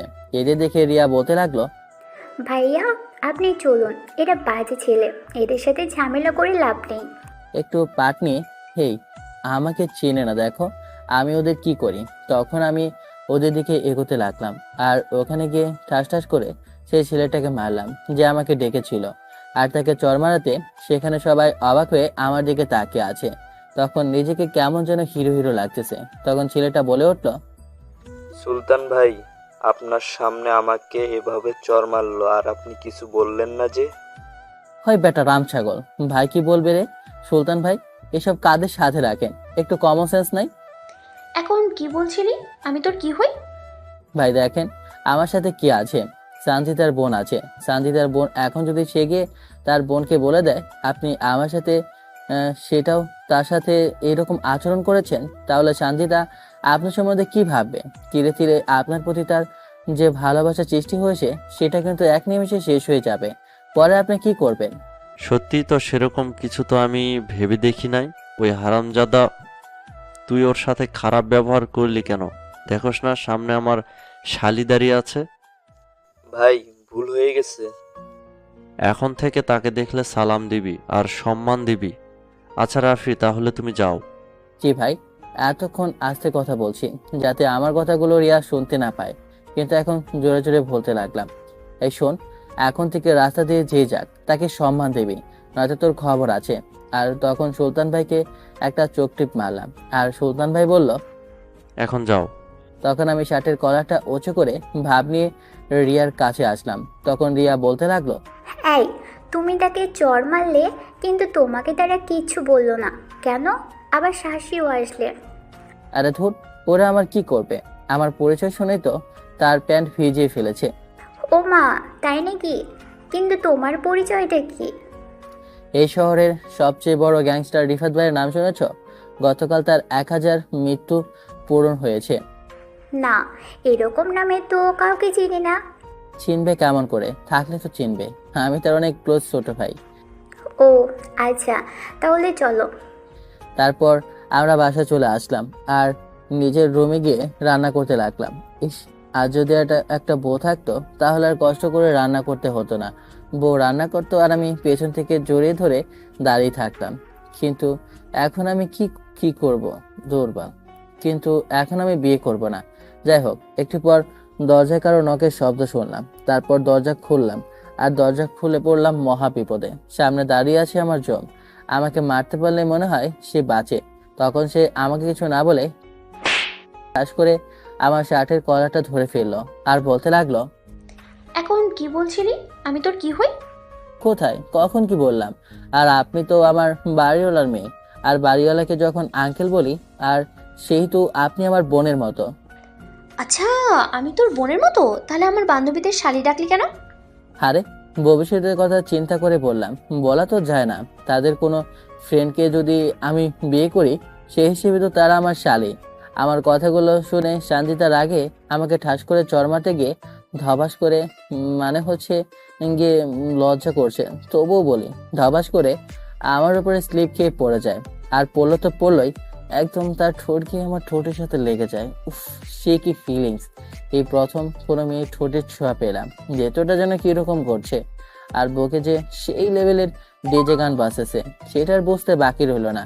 আর এদিকে সানজিদা তো রাগে আর লজ্জায় কেমন করতেছে সেটা আপনারা না দেখলে বুঝতেই পারবেন না। তখন সানজিদা আমাকে ধাক্কা মেরে উঠে পড়লো আর বলতে লাগলো, তোকে আমি দেখে নেব। পরে কেন, এখনই আসেন না। তখন সানজিদা চলে গেল আর আমি হাসতে হাসতে শেষ। আমাকে সাহায্য করতে এসে নিজেই আর অন্যদিকে সানজিদা তার রুমে গিয়ে ভাবতে থাকে, ছি, আমি এটা কি করলাম? এরকম একটা ছেলের উপরে, তা আবার ইস, আমার ভাবতে ঘৃণা হচ্ছে। তাকে তো আমি উচিত শিক্ষা দিয়েই ছাড়বো। তখনই রিয়া সেই রুমে আসে আর বলতে লাগলো, আপু, তুই রাফি ভাইয়ের সাথে লাগতে যাস না, তার হাত অনেক লম্বা। কেন লাগতে যাব না? তার হাত তো আমি লম্বা দেখলাম না, সবই তো ঠিক আছে। আসলে আপু, তখন রিয়া সব খুলে বলল। রাফি ভাইয়া নায়কের মতো সেই এন্ট্রিটা মারলো, সেটা তো জাস্ট অসাম। বুঝতে পেরেছি, তুই এখন যা, আমার কাজ করতে দে। তখন রিয়া চলে গেল আর সানজিদা ভাবতে লাগলো রিয়ার কথাগুলো। আর তখনই তার মাথায় একটা বুদ্ধি কাজ করলো। আচ্ছা, রাফির পাতানো ফাঁদে রাফিকে ফেলবো। অপেক্ষা কর রাফি, তোর কপালে না খারাপ কিছুই আছে। নিজেকে খুব চালাক ভাবিস, তাই না? দেখ এখন সানজিদা তোর কি করে। আর এদিকে আমি রান্না শেষ করে খাবার খেয়ে একটা মুভি দেখতে বসলাম, কারণ আগামীকাল শুক্রবার, তাই নো প্যারা। মুভি দেখা শেষ করে ঘুমিয়ে পড়লাম। সকালে উঠে ফ্রেশ হয়ে একটু বাইরে যাব, তখনই পেছন থেকে কেউ একজন ডাক দিল, আর যেটা বলল। রাফি ভাইয়া, আপনার কাছে একটা রিকোয়েস্ট। মনে মনে বললাম, এই মেয়ে আবার কি রিকোয়েস্ট করবে বুঝতে পারছি না। এই বাড়িওয়ালার মেয়েগুলো আমার পেছনে কেন লেগেছে? তবে মেয়েটা আমার সাথে তেমন কিছু করে নাই, দেখি সে আবার কি বলে। বলেন মিস নীলা। আসলে ভাইয়া, আমি ভাবছিলাম শপিং করতে যাব, কিন্তু আব্বুও বাসায় নেই, আর আমি জিনিসের দাম দর করতে পারি না, তাই যদি আমার সাথে যেতেন। লর্ড হেলা, এবার তার শপিং করতে যেতে হবে, কিন্তু নীলা আমি তো একটু বাহি। ভাইয়া, আমি আপনার কোনো কথাই শুনতে চাই না, আপনি জাস্ট 2 মিনিট দাঁড়ান, আমি একটু আসতেছি। এ বলে নীলা ভিতরে চলে গেল। জানি না আমার কপালে কি আছে, তাদের 3 বোনকে নিয়ে। একটু পর নীলা রেডি হয়ে আসলো, অবশ্য তাকে দেখতে সুন্দর লাগছিল। তখন একটা রিক্সা করে যেতে লাগলাম, হঠাৎ সামনে সুলতান ভাইয়ের সাথে দেখা। তাই তো ভাই তো আমাকে নীলের সাথে দেখে বলল, কি ব্যাপার ছোট ভাই, কোথাও যাচ্ছ নাকি? জি ভাই, একটু শপিং করতে আর কি। আচ্ছা ভাই, আপনার সাথে পরে কথা হবে, আমাদের লেট হয়ে যাচ্ছে। তখন আমরা আবার চলে আসতে লাগলাম। তখন নীলা বলল, আচ্ছা, আপনি তাকে চিনেন নাকি? চিনি আর কি, হাফ লেডিস, তাও আবার মাস্তান। আচ্ছা, তোমার আপু এরকম কেন? জানি না, তবে সে এইরকমই, তবে তার মনটা কিন্তু খুব ভালো। তাই বুঝি, তাহলে তোমার মনটা কেমন? জানি না, চাইলে কিন্তু মন পরীক্ষা করে দেখতে পারেন। মনে মনে থাক রাফি, বেশি বেশি কথা বলিস না, জল পরে অনেক দূর গড়িয়ে যাবে। ওই তো আমরা চলে আসি, নামো। তখন তাকে নিয়ে শপিং মলের ভেতরে গেলাম। একটা দোকানে গেলাম, নীলা যেন কি নেবে না, মানে আমি আবার মেয়েদের জামা কাপড় সম্বন্ধে তেমন কিছু জানি না, কারণ লেখক তো এখনো বিয়েই করে নাই। তবে শীত আসলে কিন্তু একটা চেষ্টা করতে পারি, কিন্তু সেটা কোন শীতে বলা যায় না। যাই হোক, নীলা ঘুরে ঘুরে কাপড় দেখছে আর ভকভক করছে, আর আমাকে বলছে পছন্দ করে দিতে। তখন আমি বললাম, হে মানে নীলা, আমার না একটু ইস্যু পেয়েছে, যাব কি? আচ্ছা ঠিক আছে, যান, তাড়াতাড়ি চলে আসবেন। ওকে। আসলে আমার তেমন কিছু পায় নাই, এমনিতেই চলে আসি। বক শুনতে শুনতে আর ভালো লাগছে না, তাই আমি হাঁটছি আর ভাবছি নিজের জন্য একটা শার্ট নেওয়া দরকার। তাই একটা শার্ট নিলাম, যেটা পরে এসে দোকানদারকে জিজ্ঞেস করলাম, মামা শার্টটাতে আমাকে কেমন লাগতেছে? মামা, আপনাকে এই শার্টটাতে খুব মানিয়েছে, পুরো হিরো হিরোদের মতো লাগছে, এটা কিন্তু নিতে পারেন। আচ্ছা ধন্যবাদ, ওই শার্টটা দেন তো দেখি। মামা, ঠিক কাপড় চিনলেন, একের মান। তখন আমি সেটা পরে এসে জিজ্ঞেস করলাম কেমন লাগছে, আর তার সেই একই কথা। মামা, সাকিব খান ফেল করবে। তখন নিজেকে সাকিব সাকিব মনে হচ্ছিল, কিন্তু পরে আবার সামনে থাকা আরেকটা শার্ট চোখে পড়লো, তাই সেটা পরে আসলাম আর জিজ্ঞেস করলাম আমাকে কেমন লাগছে, আর মামা একই কথা। ভাই দারুণ, এটা নিতে পারেন, আপনাকে মানাবে। তখন আমি গিয়ে একটু আয়নার সামনে দাঁড়ালাম। এমা কি বিসি দেখাচ্ছে, থোর সারা দোকানদারকে গিয়ে জিজ্ঞেস করলাম একটা কথা, যারা কাপড় কিনতে শপিং মলে যান কখনো কাপড় পরে দোকানদার মামাকে জিজ্ঞেস করবেন না কেমন লাগছে, কারণ আপনি যেই কাপড়ই পরবেন না কেন, যদি আপনাকে দেখতে পাগলের মতো লাগে তবুও তার চোখে হিরোর মতো লাগবে, কারণ কাপড়টা যে তার দোকানে। তখন আমি একটু রাগ দেখে বেরিয়ে আসলাম। শালা সিঙ্গেল বলে আজ সবাই মজা করে। আর এদিকে নীলা হঠাৎ আমাকে দেখতে না পেয়ে খুঁজতে লাগলো, তার কাছে তো আমার নাম্বারও নেই যে খোঁজ নেবে। আর এদিকে আমি নীলাকে খুঁজতে খুঁজতে একদম তার সামনে এসে পড়লাম। নীলা আমাকে দেখে বলল, রাফি ভাইয়া, আপনি হঠাৎ কোথায় হারিয়ে গিয়েছিলেন? আমি কি কচি খোকা যে হারিয়ে যাব, একটু ঘুরে দেখছিলাম আর কি। যদি আমি হারিয়ে যেতাম? কেন, আপনি কি কচি খোকি নাকি যে হারিয়ে যাবেন? কাপড় কেনা হয়েছে? না, এখনো হয় নাই। আচ্ছা ভাইয়া, ভাবতেছি একটা শাড়ি কিনবো, কিন্তু কখনো তো শাড়ি কেনা হয় নাই, তাই বুঝতে পারছি না কি রং বা কেমন কিনবো, যদি আপনি আসতেন। মনে হয় আমি অনেক কিনেছি। আচ্ছা চলো, তখন তাকে নিয়ে শাড়ির দোকানে গেলাম। আর বরাবরের মতো নীল রংটা আমার পছন্দ, আর সেটা আমার সব পাঠকরাই জানে।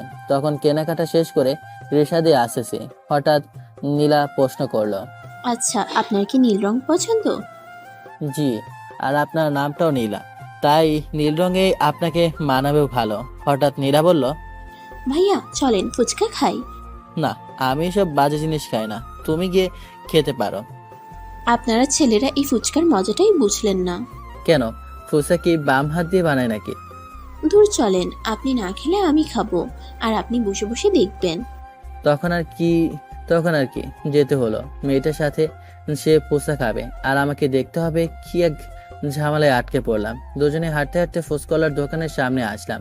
আর আমি মনে মনে যেটা ভাবলাম সেটাই হলো, মানে এখানে অনেক মেয়ে বসে আছে আর তাদের মধ্যে একজনকে দেখে আমি সেখানেই দাঁড়িয়ে পড়লাম, মানে সানজিদা আর তার বান্ধবীরা সেখানে আছে। তখন আমি নীলার হাতটা ধরে টান দিলাম আর বললাম, আরে সামনে যেও না, তোমার রাক্ষসী বোনটা সেখানে বসে আছে, আমাকে তোমার সাথে দেখলে চিবিয়ে খাবে। আর এদিকে আমি যে নীলার হাত ধরলাম আর সেটা সানজিদা দেখে ফেলেছে। তখন সানজিদা ভাবতে লাগলো, শালা এত বড় সাহস আমাদের বাসায় ভাড়া থেকে এখন আমার বোনের সাথে টাঙ্কি মারছে, তোর তো একটা ব্যবস্থা করতেই হবে। আর এদিকে আমি নীলাকে কোনো রকমে বাসায় নিয়ে আসলাম আর ফ্রেশ হয়ে নামাজ পড়তে গেলাম। নামাজ পড়ে বাইরে থেকে খাবার খেয়ে রুমে এসে শুয়ে রইলাম। আর এদিকে সানজিদা শুধু সময়ের অপেক্ষা করছে আর ভাবছে, চান্দু আমার সাথে লাগতে এসেছিস, দেখ তোর আমি এবার কি অবস্থা করি। এভাবে বিকাল হয়ে গেল আর সানজিদাও বাসা থেকে বেরিয়ে পড়লো। আপনারা ভাবছেন সানজিদা আবার কোথায় গেল? তাহলে শুনুন, সানজিদা ওই গলিতে গেল যেখানে সুলতান ভাই বসে আড্ডা দেয়। আর সে কেন গেল বুঝতে পারছেন না? তাহলে শুনুন, সানজিদা হাঁটতে হাঁটতে সেই গলিতে গেল আর দেখলো সুলতান ভাই সেখানে বসে আসে। সে তার কাছে গেল। সুলতান ভাইয়ের হাতে ছিল সিগারেট।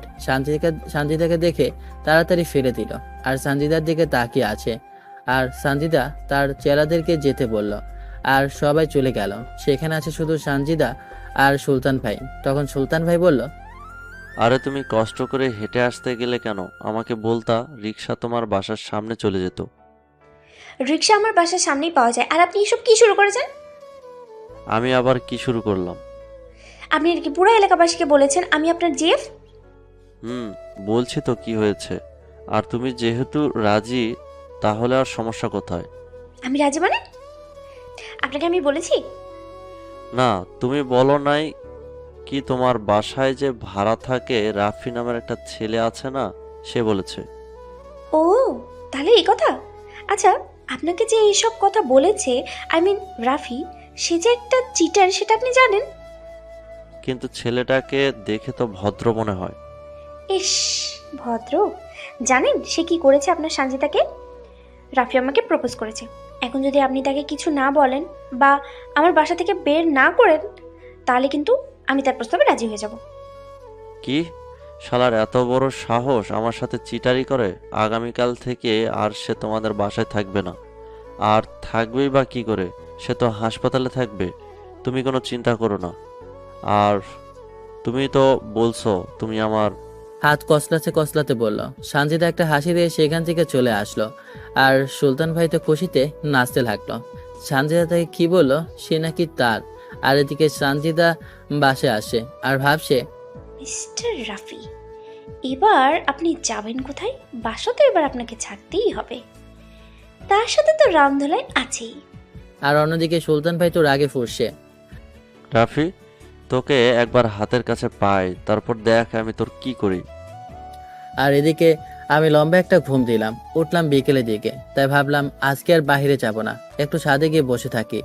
যেই ভাবা সেই কাজ, উঠে পড়লাম ছাদে আর গিয়ে দেখলাম ওদের 3 বোন থেকে একজনও ছাদে নেই। মনে মনে হাফ ছেড়ে বাঁচলাম আর সামনে তাকিয়ে দেখি একটা দোলনা আছে। আমি আর অপেক্ষা না করে সেটাতে গিয়ে বসে পড়লাম আর বসে বসে ফেসবুকিং করতে লাগলাম। হঠাৎ কারো ছাদে আসার শব্দ শুনলাম, কিন্তু কে আসে? আসতে সেইজন উঠে আসলো আর যাকে দেখলাম সে হচ্ছে আর কেউ না, বাড়িওয়ালার বজ্জাত মেয়েটা, মানে সানজিদা আমাকে ছাদে দেখে আবার তার দোলনাতে দেখে রাগ উঠতে লাগলো।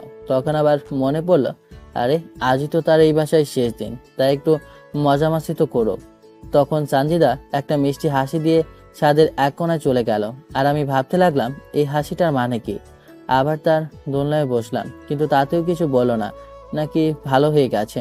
এভাবে রাত হয়ে গেল আর রাতটাও কেটে দিল। পরের দিন রেডি হয়ে অফিসে গেলাম। অফিস শেষ করে বাসে আসতে লাগলাম। হঠাৎ সামনে কতগুলো লোক দাঁড়িয়ে আছে। তাদের সামনে গিয়ে দেখি রিকশাওয়ালা মামা পালাচ্ছে। আর তার মধ্যে থাকা একজনকে দেখে ভেতরটা কেমন মোচড় দিয়ে উঠলো। আপনারা ঠিকই ধরেছেন, সুলতান ভাই দাঁড়িয়ে আছে আর তার সাথে তার চেলা পেলাও। কিন্তু তারা আমার পথ কেন আটকালো? সুলতান ভাই, আপনি এখানে? আসলাম দেখে যাই। তুমি কেমন আছো? আর সানজিদা কি তোমার করা প্রপোজে রাজি হয়েছে? মানে কি ভাই? আর আমি কেন তাকে প্রপোজ করতে যাব? সে তো আপনাকে ভালোবাসে। ওই, তাকে রিক্সা থেকে নামা, তার মানেটা আমি বুঝাচ্ছি। তখন কয়েকজন মিলে আমাকে রিক্সা থেকে নামালো আর সুলতান ভাইয়ের কাছে নিয়ে গেল। তখন এই ঠাস ঠাস, আরে আপনারা কি ভাবছেন আমি মেরেছি? আরে আমি কি পাগল নাকি? তারা সংখ্যায় 6 থেকে 7 জন। আর আমি কি বাংলা সিনেমার হিরো নাকি যে নারকেল গাছের উপর দিয়ে এসে ভিলেনকে মারবো? সুলতান আমাকে 2টা চড় দিল, কিন্তু আমি তো বুঝতে পারছি না হঠাৎ সে আমার সাথে এরকম করছে কেন। আমার সাথে চিটিং করিস তাই না?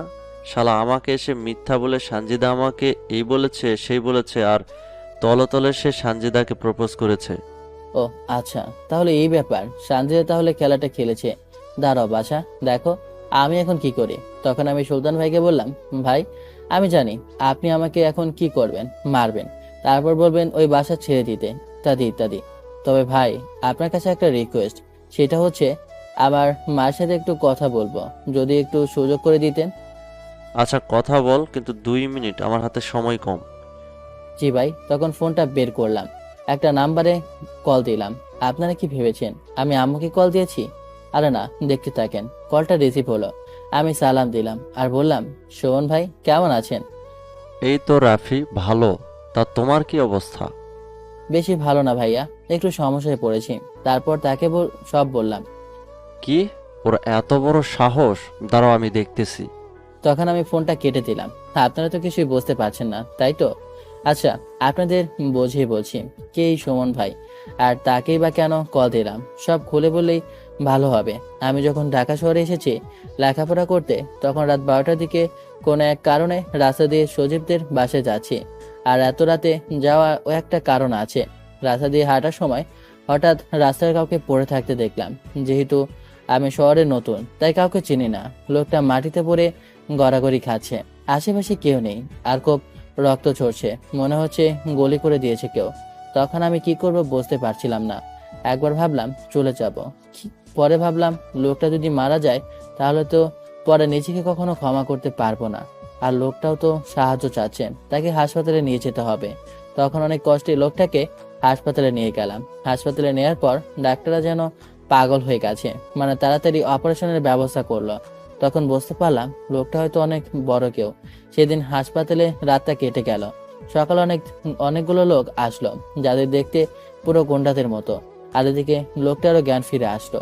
আর আমি তার কাছে গেলাম আর বললাম, ভাই আপনি ঠিক আছেন তো? ভাই, এখন একটু ভালো।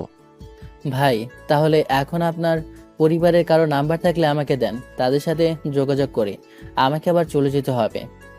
আচ্ছা তুমি যাও, আমার লোকেরা এসে গেছে। তখন আমি চলে আসলাম আর মনে মনে ভাবতে লাগলাম, লোকটা কেমন, সারা রাত তার জন্য কষ্ট করলাম আর একটা ধন্যবাদও দিল না। এভাবে 7 দিন কেটে গেল। একদিন কলেজ থেকে বাসে আসছি, রাস্তায় কতগুলো গুন্ডা আমাকে তুলে নিয়ে যায়, বলে সুমন ভাইয়ের অর্ডার। আমি সুমন ভাইয়ের নাম শুনেছি, কিন্তু কখনো তাকে দেখা হয়নি। শুনেছি সে নাকি এই শহরের ডন, সব জায়গায় তার রাজত্ব চলে। কিন্তু সে আমাকে কেন নিয়ে যেতে বলল? আমি তার কি করেছি? একটু পর তারা আমাকে একটা জায়গায় নিয়ে আসলো। গিয়ে দেখি সেখানে ওই লোকটা বসে আছে, যে ওই দিন রাতে আহত অবস্থায় রাস্তায় পড়েছিল। তখন আমি তার কাছে গেলাম আর বললাম, আরে আপনি এখানে? আর এরা কারা? আমাকে কেন তুলে আনলো? এই একটা চেয়ার নিয়ে আয় আর তাকে বসতে দে।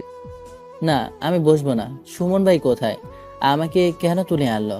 লোকটা একটা হাসি দিয়ে, তুমি এখন যার সামনে দাঁড়িয়ে আছো তার নামই সুমন। কি আপনার নাম সুমন? আসলে তোমাকে নিয়ে আসলাম কারণ তোমাকে ধন্যবাদ দেওয়া হয় নাই সেদিন, তাই আজ ধন্যবাদ দিতে নিয়ে আসলাম।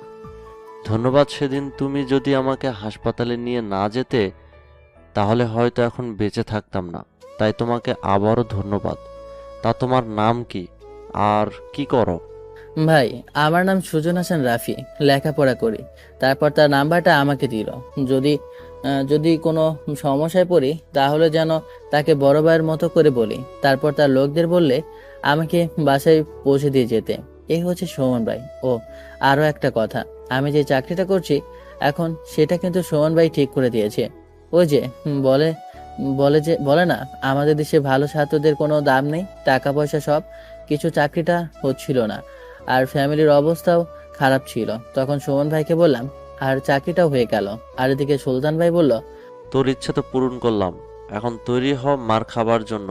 এই ওকে মার।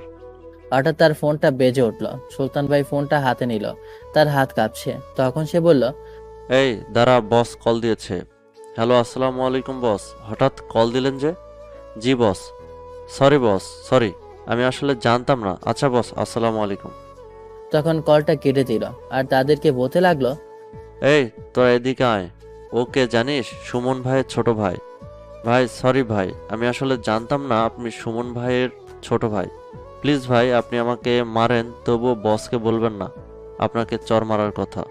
ক্ষমা করতে পারি, কখনো যেন তোকে সানজিদার আশেপাশেও না দেখি, ইনফ্যাক্ট তার কোনো বোনের আশেপাশেও না দেখি। আর পাড়ার কোনো মেয়েকে ডিস্টার্ব করলে তোর খবর আছে, এখন যা। জি ভাই। আচ্ছা ভাই চলেন, আপনাকে নামিয়ে দিয়ে আসি। আচ্ছা চলেন। এদিকে রিক্সাওয়ালা পালিয়েছে, এখন রিক্সা পাবো না, তাই তার সাথে যেতে লাগলাম। বাইকে করে যাচ্ছি। তখন সুলতান ভাই বলল, আচ্ছা ভাই, আপনাকে দেখে তো মনে হয় না আপনি সুমন ভাইয়ের ছোট ভাই, কারণ উনি হচ্ছেন এই শহরের রাজা আর আপনি এত সিম্পল ভাবে চলেন। এটা আপনি বুঝবেন না। তখন বাসার সামনে চলে আসলাম আর এদিকে সানজিদা ছাদে বসে আছে। হঠাৎ আমাকে দেখতে পায়, সুলতান ভাইয়ের বাইক থেকে নেমে আসে। এটা দেখে সানজিদা তো রেগে ফায়ার, মনে মনে ভাবছে, শালা সুলতান, তোকে আবার পেয়ে নেই, পরে বোঝাবো মজা। আর এদিকে আমি বাপ নিয়ে সিঁড়ি দিয়ে উপরে উঠতেছি। হঠাৎ সামনে আঙ্কেল, তাকে দেখে ক্ষণিকের মাঝে ভাবটা নিজের ভেতর নিয়ে গেলাম আর খুব সুন্দর করে একটা সালাম দিলাম। ওয়ালাইকুম সালাম। তা রাফি, তোমার কি অবস্থা? এই তো আঙ্কেল, মোটামুটি।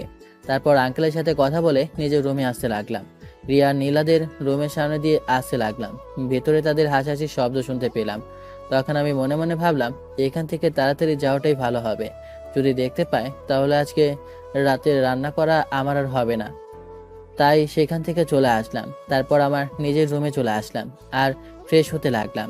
পরে রান্না করছি আর ভাবছি, সানজিদা মেয়েটা কেমন স্বার্থপর, আমাকে শিক্ষা দেওয়ার জন্য শেষমেশ এই পথটাই খুঁজে পেল। আর এদিকে সানজিদা মনে মনে ভাবছে, আজকে সুলতান হয়তো রাফিকে ভালো করে বলেছে, যদি না শুনে পরে হয়তো থেরাপি দিব। যাই, আব্বুকে খবরটা দিয়ে আসি। তখন সানজিদা তার আব্বুর কাছে গেল আর বলতে লাগলো, আব্বু, নতুন কোনো ভাড়াটিয়া খুঁজো। কেন? তোমার রুমটা তো ভাড়া দেওয়া, রাফি থাকে সেটাতে। আরে সেটা তো আমি জানি, কিন্তু সে তো বাসাটা ছেড়ে দেবে, মানে অন্য কোনো বাসায় চলে যাবে। তোকে কে বললো? আব্বু, শুনেছি এসব খবর বলতে হয় না, এমনিতেই কানে চলে আসে। আর শুনলাম এলাকার মাস্তান সুলতান ভাই আছে না, তার সাথে নাকি রাফির কি ঝামেলা চলছে, আর সে নাকি বলেছে তার এলাকা ছেড়ে দিতে। কি বলিস রে? তাহলে তো ছেলেটা অনেক সমস্যায় আছে। সেজন্যই তো আমাদের তো আনন্দ লাগছে। আর এদিকে আমি রান্না শেষ করে খাওয়া দাওয়া করলাম আর বাড়িতে একটা কল দিলাম। আম্মু বলতেছে বাসায় যেতে, কিন্তু এই সময় তো ছুটি পাবো না, তাহলে কি করে বাসায় যাব? তখন আম্মু কাঁদো কাঁদো গলায় বলতে লাগলো, বাবারে, মায়ের সন্তানরা সেই ছোট সময়ই মায়ের বুকে থাকে, কিন্তু বড় হয়ে গেলে মায়ের থেকে দূরে সরে যায়। সত্যি, এটা বাস্তব কথা। ছোট সময় আমরা মাকে ছাড়া কিছুই বুঝতাম না। কেউ গালি দিল, মার কাছে এসে কান্না করতাম। আর কিন্তু আজ বড় হয়ে নিজের কেরিয়ার নিয়ে ব্যস্ত, মা বাবা খেয়েছে কিনা সেটা জানার মতো সময়টুকু আমাদের হয়ে ওঠে না। আমরা বিজি থাকি, আমরা আমাদের বিএফ জিএফ নিয়ে খেয়েছে কিনা সেটা জানার জন্য ব্যাকুল হয়ে পড়ি।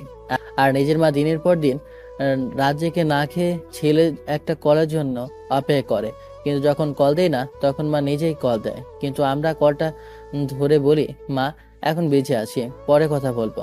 আসলে কি আপনি বিজি, নাকি জিএফবিএফ এর সাথে চ্যাট করাতে সময়গুলো নষ্ট করছেন? তাই বলছি, আসেন আমাদের চিন্তা শক্তি পাল্টায়, তাহলে আমাদের সমাজটাও বদলে যাবে। সারাদিনে 10 মিনিট সময় বের করে হলেও পরিবারের সাথে কথা বলি। আর এদিকে আমি আম্মুর সাথে কথা বলে ঘুমিয়ে পড়লাম। সকালে ঘুম থেকে উঠে ফ্রেশ হয়ে খাবার খেয়ে অফিসে যাওয়ার জন্য বেরিয়ে পড়লাম। গেটের সামনে গিয়ে দেখি আঙ্কেল দাঁড়িয়ে আছে আর কারোর সাথে কথা বলছে। আমাকে দেখে আঙ্কেল বললেন, এ রাফি, এদিকে আসো তো বাবা। তখন আমি আঙ্কেলের কাছে গেলাম আর বললাম, জি আঙ্কেল। শুনলাম তুমি নাকি বাসাটা ছেড়ে দিচ্ছ। জি বলেন আঙ্কেল, এত কষ্টে একটা বাসা পেলাম আর সেটা আবার ছেড়ে দিব?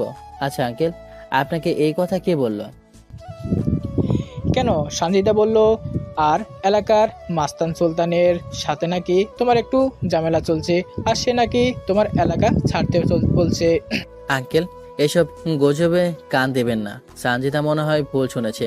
আচ্ছা আঙ্কেল, আমার লেট হয়ে যাচ্ছে, আমি যাই। তারপর আমি অফিসে চলে আসলাম আর কাজ করতে লাগলাম। একটু পর কেউ ডাক দিল আর তাকে দেখলাম লিজা। তখন আমি তাকে বললাম ভেতরে আসো। তারপর সে ভেতরে আসলো। এসে দেখে আমার অনেক কাজের চাপ। আজকে তোমার অনেক কাজ দেখছি। নতুন একটা প্রজেক্টের কাজ পেয়েছি। যদি সেটা ঠিকঠাক করতে পারি তাহলে মনে হয় প্রমোশন পাবো। ও, আমার আপাতত এখন কোনো কাজ নেই, একটা ফাইল দাও, আমি করে দিচ্ছি। না থাক, আমি করতে পারবো। আরে দাও। তারপর আর কি, লিজাকে একটা ফাইল দিলাম আর সেটা সে করতে লাগলো। এভাবে অফিস ছুটির সময় হয়ে আসলো। তারপর বাসায় চলে আসলাম কয়েকটা ফাইল নিয়ে, সেটা বাসায় এসেই করবো।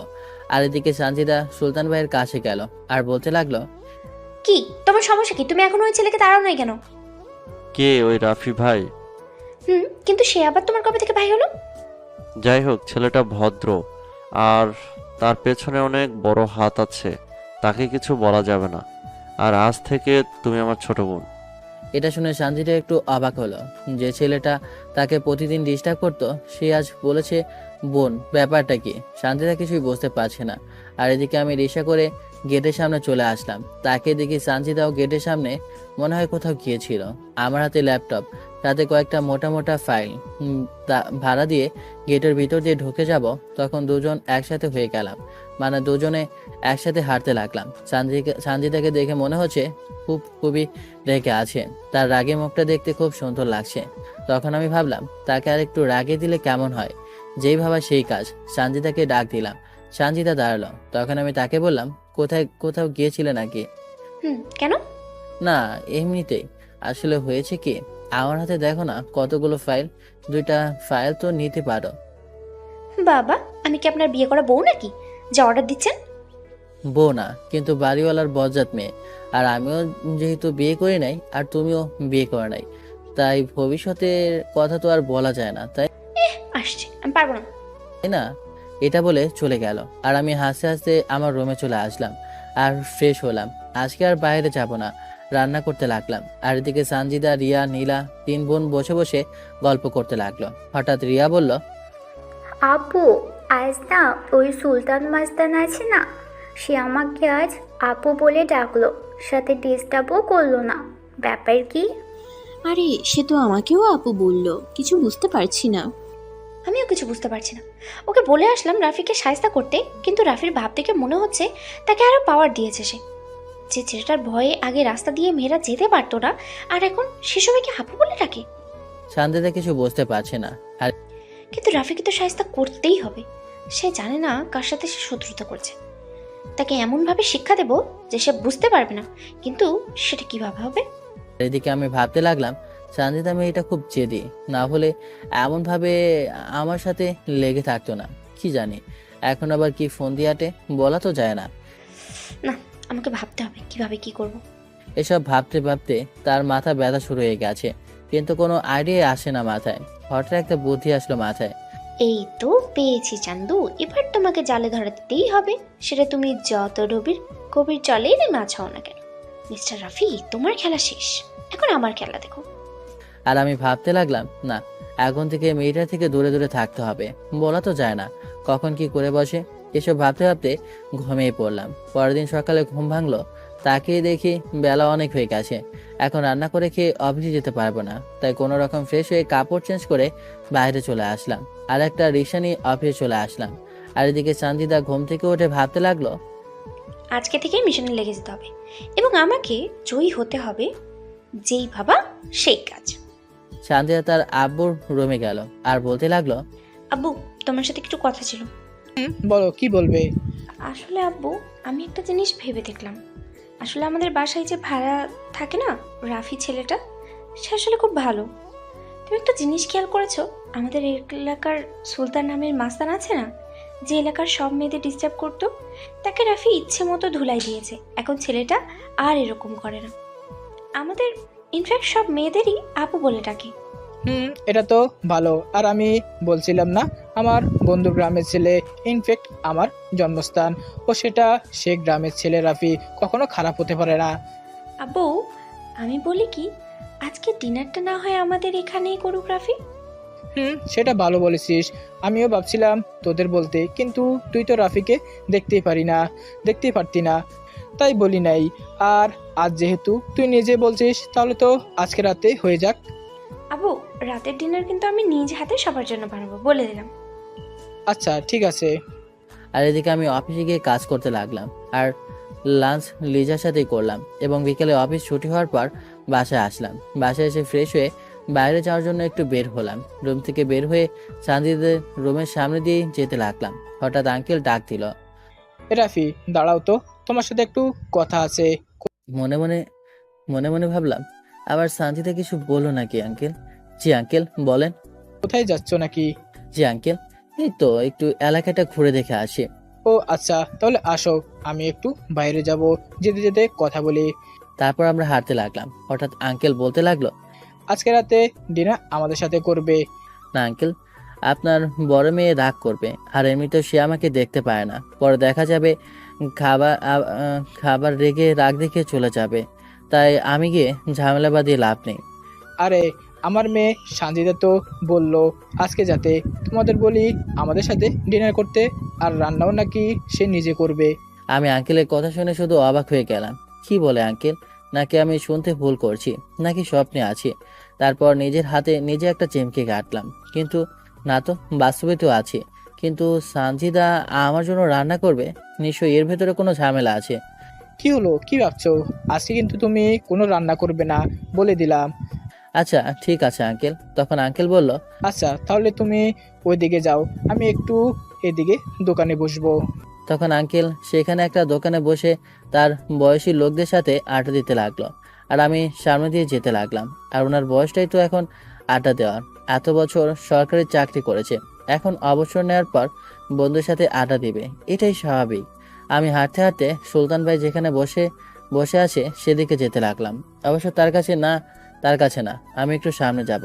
তখন সে আমাকে থেকে উঠে আমার কাছে আসলো আর বলল, ভাই কেমন আছেন? ওই ভাইয়ের জন্য একটা চেয়ার নিয়ে আয়। আলহামদুলিল্লাহ ভালো আছি। আর আমি বসবো না, সারাদিন অফিসে থাকে, একটু হাঁটতে বের হলাম। আচ্ছা ঠিক আছে ভাই। আর ভাই, আমাদের এলাকায় থাকতে আপনার কোনো সমস্যা হচ্ছে না তো? যদি হয় তাহলে তো সুমন ভাই আমাকে মেরে ফেলবে। আরে না, আমি ঠিক আছি। আর আপনি সব কি পড়েছেন? মেয়েদের মতো কানের দুল খোলেন, এসব কেমন বাজে দেখে আপনাকে, জানেন? আচ্ছা ঠিক আছে ভাই, আমি এসব খুলে রাখবো নেক্সট টাইমে। এসব আমার কানে দেখবেন না। আমি আপনার বয়সে ছোট আমি আপনার বয়সে ছোট, তো আমাকে ভাই না বলে নাম ধরে ডাকবেন, এতে আমি খুশি হব। কি যে বলেন না ভাই, আপনি সুমন ভাইয়ের ছোট ভাই, আপনাকে আমি নাম ধরে ডাকতে পারি? সুমন ভাই হচ্ছে পরে, আগে আমি আপনার ছোট ভাই, তাই নাম ধরে ডাকবেন। আর আপনারা আমাকে ভাই ডাকলে নিজেকে কেমন মাস্তান মাস্তান মনে হয়। আচ্ছা ঠিক আছে, এখন থেকে নাম ধরে ডাকবো। তাও কোথাও যাচ্ছ নাকি? আচ্ছা, আপনারা বসে আড্ডা দেন, আমি যাই।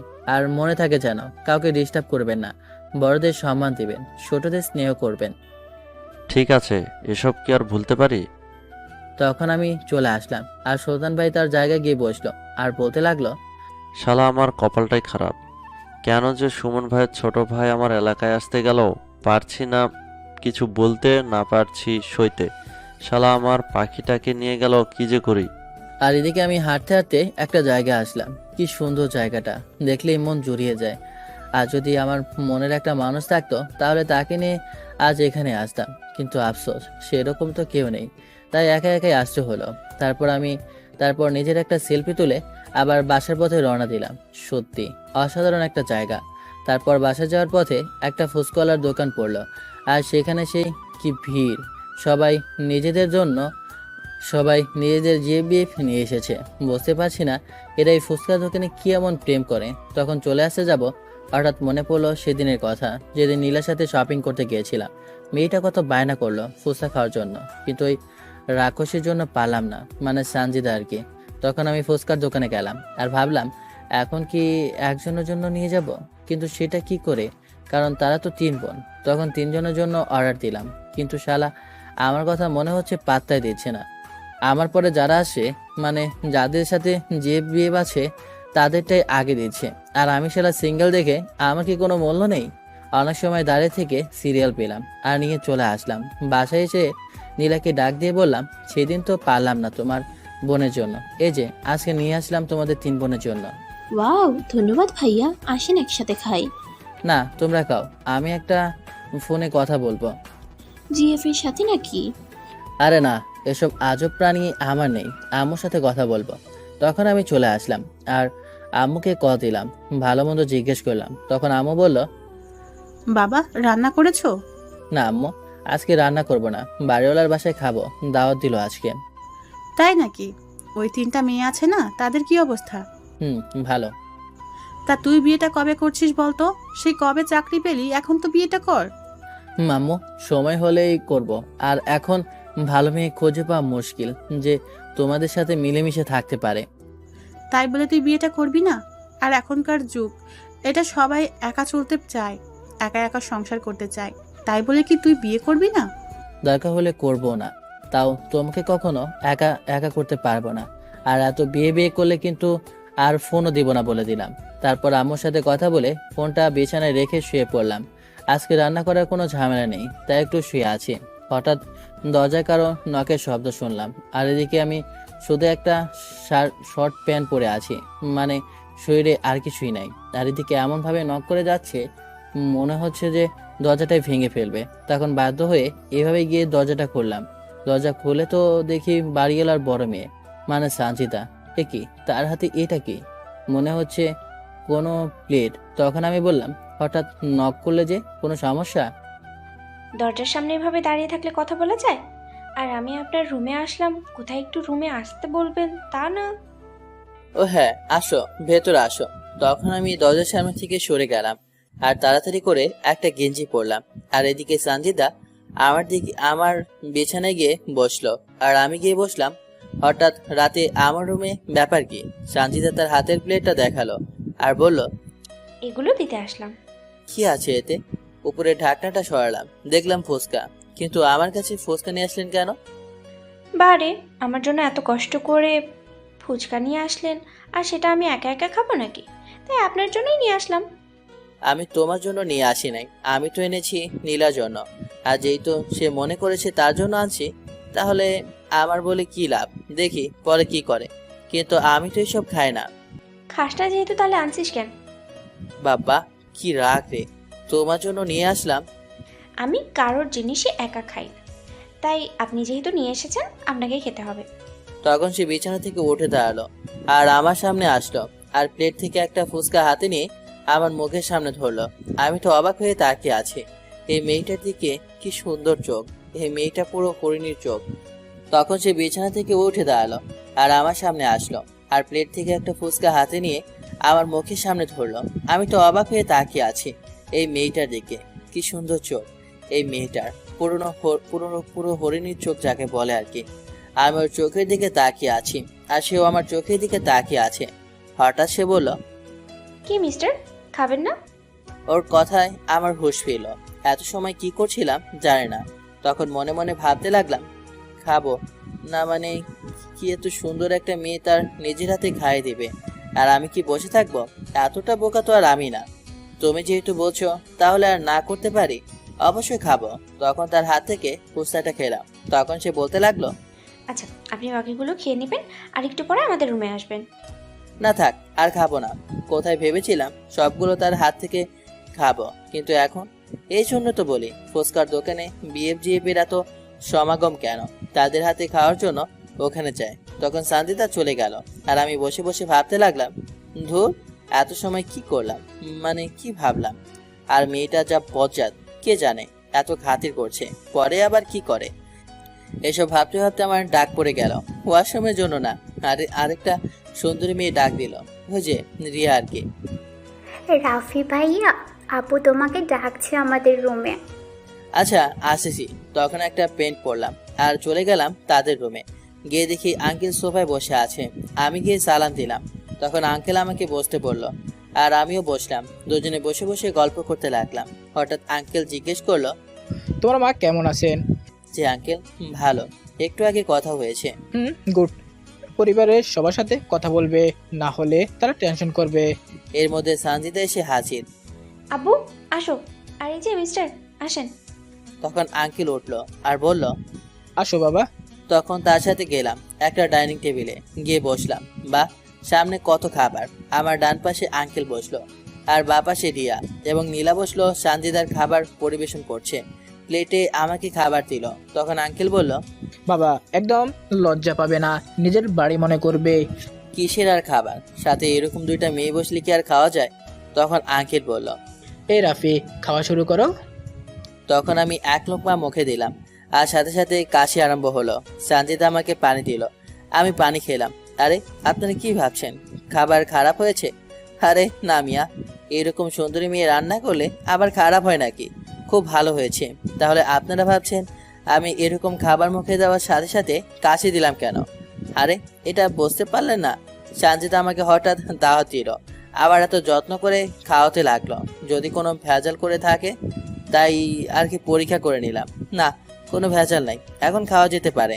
তখন সানজিদা বলল, খাবার কি খারাপ হয়েছে? আরে না, খাবার তো খুব মজা হয়েছে। আসলে হয়েছে কি, হঠাৎ আম্মুর কথা মনে পড়লো। আম্মু ঠিক এরকম করে রান্না করে, তাই আর কি। তবে খাবারটা খুব ভালো হয়েছে। তখন সানজিদার মুখে একটু হাসি ফুটে উঠলো। মনে হচ্ছে এইটুকু শোনার জন্য সে ব্যাকুল হয়েছিল। তখন আঙ্কেল বলল, জানো রাফি, আজকে তোমার আন্টির কথা খুব মনে পড়ছে। আসলে ঠিক এরকমভাবে তোমার আন্টিও রান্না করতো, আর সেটা শিখিয়ে রাখছে তোমার আমার এই বড় মেয়ে। আব্বু তুমি খাও তো। তখন আমি বললাম, আরে আপনিও বসে পড়েন একসাথে, আমরা নিয়ে খেতে পারবো। তখন সেও আমাদের সাথে বসলো, আমরা খেতে লাগলাম। এর মধ্যে আঙ্কেল চলে গেছেন, কারণ তিনি ডায়াবেটিসের রোগী, রাতে অল্প খান। এভাবে একে একে সবাই চলে গেল, শুধু আমি আর সানজিদা বসে আছি খাবার খেয়ে। তখন আমি বলতে লাগলাম, মিস সানজিদা চৌধুরী, রান্নাটা কিন্তু অনেক টেস্ট হয়েছে। আর হবেই বা না কেন, রান্নাটা তো সুন্দরী মেয়েই করেছে। তখন সানজিদা একটা মিষ্টি হাসি দিল। তখন আমি তার হাসির দিকে তাকিয়ে আছি। এতটা সুন্দর করে একটা মেয়ে হাসতে পারে সেটা ওকে না দেখলে বুঝতেই পারতাম না। তখন আমি উঠে চলে আসতে লাগলাম। তখন সানজিদা পেছন থেকে ডাক দিল, এই যে মিস্টার, এত কষ্ট করে রান্না করলাম আর আপনি খেয়ে দিয়ে চলে যাচ্ছেন, কোনো গিফট দিবেন না? ওর এই কথা শুনে আমি একটু লজ্জাবোধ করলাম। আসলে তো কোনো গিফট আনা হয়নি। তখন সানজিদা বলতে লাগলো, এখন জিজ্ঞেস করবেন না আমি কি গিফট চাই? মাথা নাড়িয়ে হ্যাঁ সূচক জানালাম। তখন সানজিদা বলল, আগামীকাল আমার সাথে শপিংয়ে যেতে পারবেন? বলে কি মাইয়া, কিন্তু আগামীকাল তো আমার অফিস আছে। আচ্ছা তো কি হয়েছে, অফিস তো আর রাতে করেন না, সন্ধ্যায় বের হবে। আচ্ছা ঠিক আছে, তাহলে সমস্যা নেই। আচ্ছা এখন তাহলে যান, গিয়ে ঘুমিয়ে পড়েন। তখন আমি ওখান থেকে আমার রুমে চলে আসলাম, আর ল্যাপটপ আর ফাইলগুলো নিয়ে বসলাম। অনেক কাজ জমে আছে, সেগুলো করতে লাগলাম। এভাবে রাত 2টা পর্যন্ত কাজগুলো করলাম, তারপর ঘুমিয়ে পড়লাম। সকালে ঘুমিয়ে আছি, হঠাৎ দরজা নক করার শব্দ শুনলাম, সাথে ডাকাডাকি। দরজা খুলে দেখি সানজিদা। তখন আমি বললাম, কি ব্যাপার, এত সকালে ডাকছো কেন? মিস্টার, আজকে আপনার অফিস নেই? আছি তো, কিন্তু আরো পরে।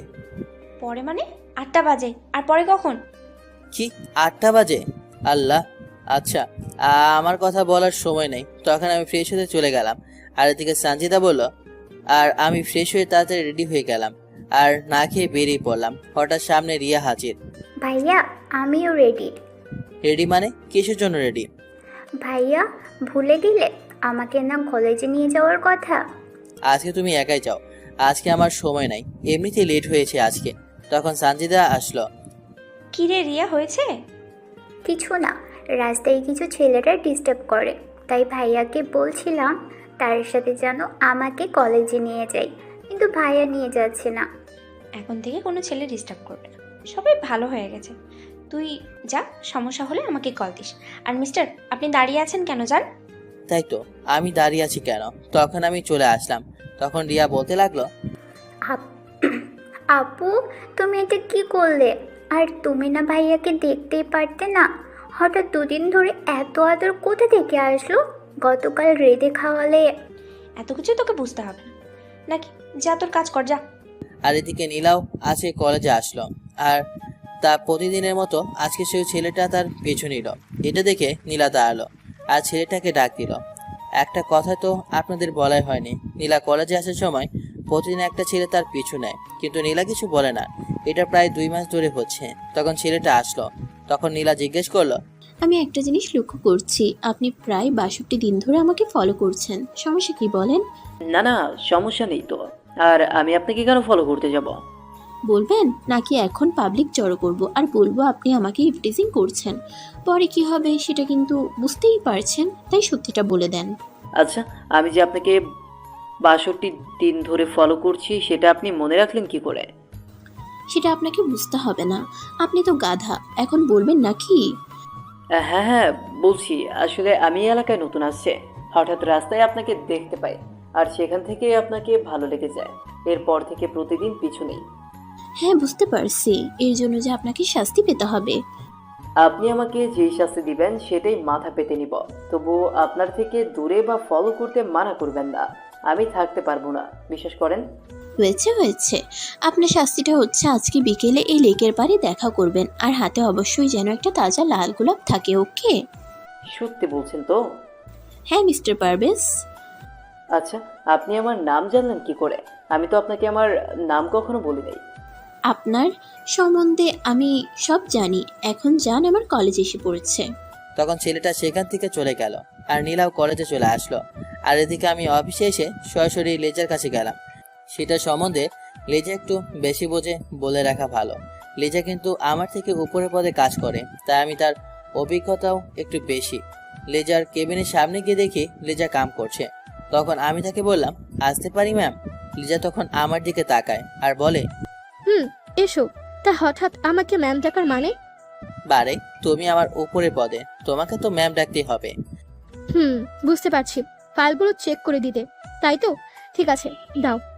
তখন আমি তার দিকে ফাইলগুলো দিলাম। সে চেক করলো, আর কিছু জায়গায় একটু ভুল ছিল, সেগুলো ঠিক করে দিল। তখন সে বলল, এখন ঠিক আছে। ধন্যবাদ। ধন্যবাদ দিয়ে লাভ নেই, প্রজেক্টটা ঠিকঠাকভাবে হয়ে গেলে তোমার প্রমোশন হয়ে যাবে, তাই আজকে আমাকে ট্রিট দিতে হবে। আচ্ছা ঠিক আছে, আজকে লাঞ্চ তোমাকে আমি করাবো। ওকে, ডান। তখন আমি আমার কেবিনে চলে আসলাম আর পরের ফাইলগুলো নিয়ে কাজ করতে লাগলাম। এভাবে লাঞ্চ টাইম হয়ে আসলো। তখন আমি আর লিজা অফিস থেকে বের হয়ে একটা রেস্টুরেন্টের দিকে যেতে লাগলাম। হঠাৎ একটা জিনিস দেখে থমকে গেলাম। একটা বাচ্চা মেয়ে একটা লোকের পিছু পিছু করছে আর বলছে, ভাইয়া আমারে 10টা টাকা দেন না, আজকে সকাল থেকে কিচ্ছু খাই নাই। কি আশ্চর্য করা বিষয় হচ্ছে, লোকটা রেস্টুরেন্ট থেকে খেয়ে বাইরে আসলো, আবার সিগারেট কিনলো, কিন্তু মেয়েটা টাকা চাওয়াতে সে বলল, টাকা নেই, সর যা। তখন মেয়েটা আবার তার পিছে পিছে ঘুরতে থাকে। তখন লোকটা যেটা করলো সেটা থেকে আমার মেজাজটা খারাপ হয়ে গেল। লোকটা ঠাস করে একটা চড় মারলো মেয়েটাকে। মেয়েটা গিয়ে 2 হাত দূরে গিয়ে পড়লো। মেয়েটা কাঁদতে লাগলো। তখন আমি তার কাছে গেলাম আর লোকটাকে ডাক দিলাম, কি হয়েছে ভাই, ডাকলেন কেন? ভাই, এই মেয়েটাকে মারলেন কেন? মারবো না তো কি করব? সেই রেস্টুরেন্ট থেকে বের হওয়ার পর থেকে শুরু করেছে, সকাল থেকে কিছু খাই নাই ইত্যাদি ইত্যাদি। বলছি টাকা নাই, তবুও পিছে ঘুরছে। আর এদের টাকা দিয়ে কি করব? এরা তো সেই টাকা দিয়ে নেশা করে। ভাই, এ দেখেন, মেয়েটার পেটটা দেখালাম, খিদে মেয়েটার বাঁকা হয়ে যাচ্ছে। তখন মেয়েটা কাঁদতে কাঁদতে বলতে লাগলো, দেন না ভাইয়া। স্যার আমি ভিক্ষা করি না, আমার মা করত, কিন্তু আজকে কয়টা দিন ধইরা আমার মা অসুস্থ, তাই সে আসতে পারে না, আর তার জন্য ওষুধ কেনারও টাকা নাই ঘরে, এক মুঠো চাইলও নাই, তাই স্যার খিদের জ্বালায় আসতে হইছে। মেয়েটার কথাগুলো শুনে চোখের কোণে পানি চলে আসলো আর আমি স্পষ্ট লিজার চোখে পানি। মেয়েটার কথাগুলো শুনে চোখের কোণে পানি চলে আসলো আর আমি স্পষ্ট দেখলাম লিজার চোখেও পানি। তখন আমি বলতে লাগলাম, জানেন কি ভাই, আজ এদের এই অবস্থার জন্য কিন্তু আমরা নিজেরাই দায়ী। আচ্ছা, আপনি যখন রেস্টুরেন্টের ভেতরে বসে যখন খেলেন, আপনার কি খাবার বেশি হয় নাই? হ্যাঁ হয়েছে। সেগুলো কি করেছেন? ওখানেই রেখে দিয়ে আসছি। এটাই হচ্ছে মেন সমস্যা। দেখেন, এই মেয়েটা খিদে চালায় কেমন করছে, আর আমরা কত খাবার নষ্ট করতেছি। অবশ্য সেগুলো কিন্তু নষ্ট হচ্ছে না, সেগুলো নিয়ে হয়তো ওইটার কোনো মলস্তূপে ফেলে আসবে, আর সেখান থেকে হয়তো কোনো কুকুর বা এদের মতো হাজারো ছেলে মেয়ে কুড়িয়ে খাবে। কিন্তু আমরা একটা জিনিস করি না, যে খাবারগুলো ভেতরে নষ্ট করেছে সেই খাবারগুলো যদি একটা পলিথিনে করে এই বাচ্চাদের হাতে তুলে দেই, তাহলে তারা আর আপনার মতো লোকের হাতে টাকা যেতে হতো না, আর চর খেতেও হতো না। ভাই, আসলে আপনি ঠিক কথা বলছেন, তবে আমার একটু তাড়া আছে। তখন সে মানিব্যাগ থেকে একটা 500 টাকার নোট বের করলো আর বলল, এই নাও, এটা দিয়ে তোমার মায়ের ওষুধ কিনবে, কেমন? আর আগামীকাল কিন্তু এখানে আসবে, আমি তোমাকে খাওয়াবো। আচ্ছা ভাইয়া, আমি আসি। আর আপনাকে খুব ধন্যবাদ।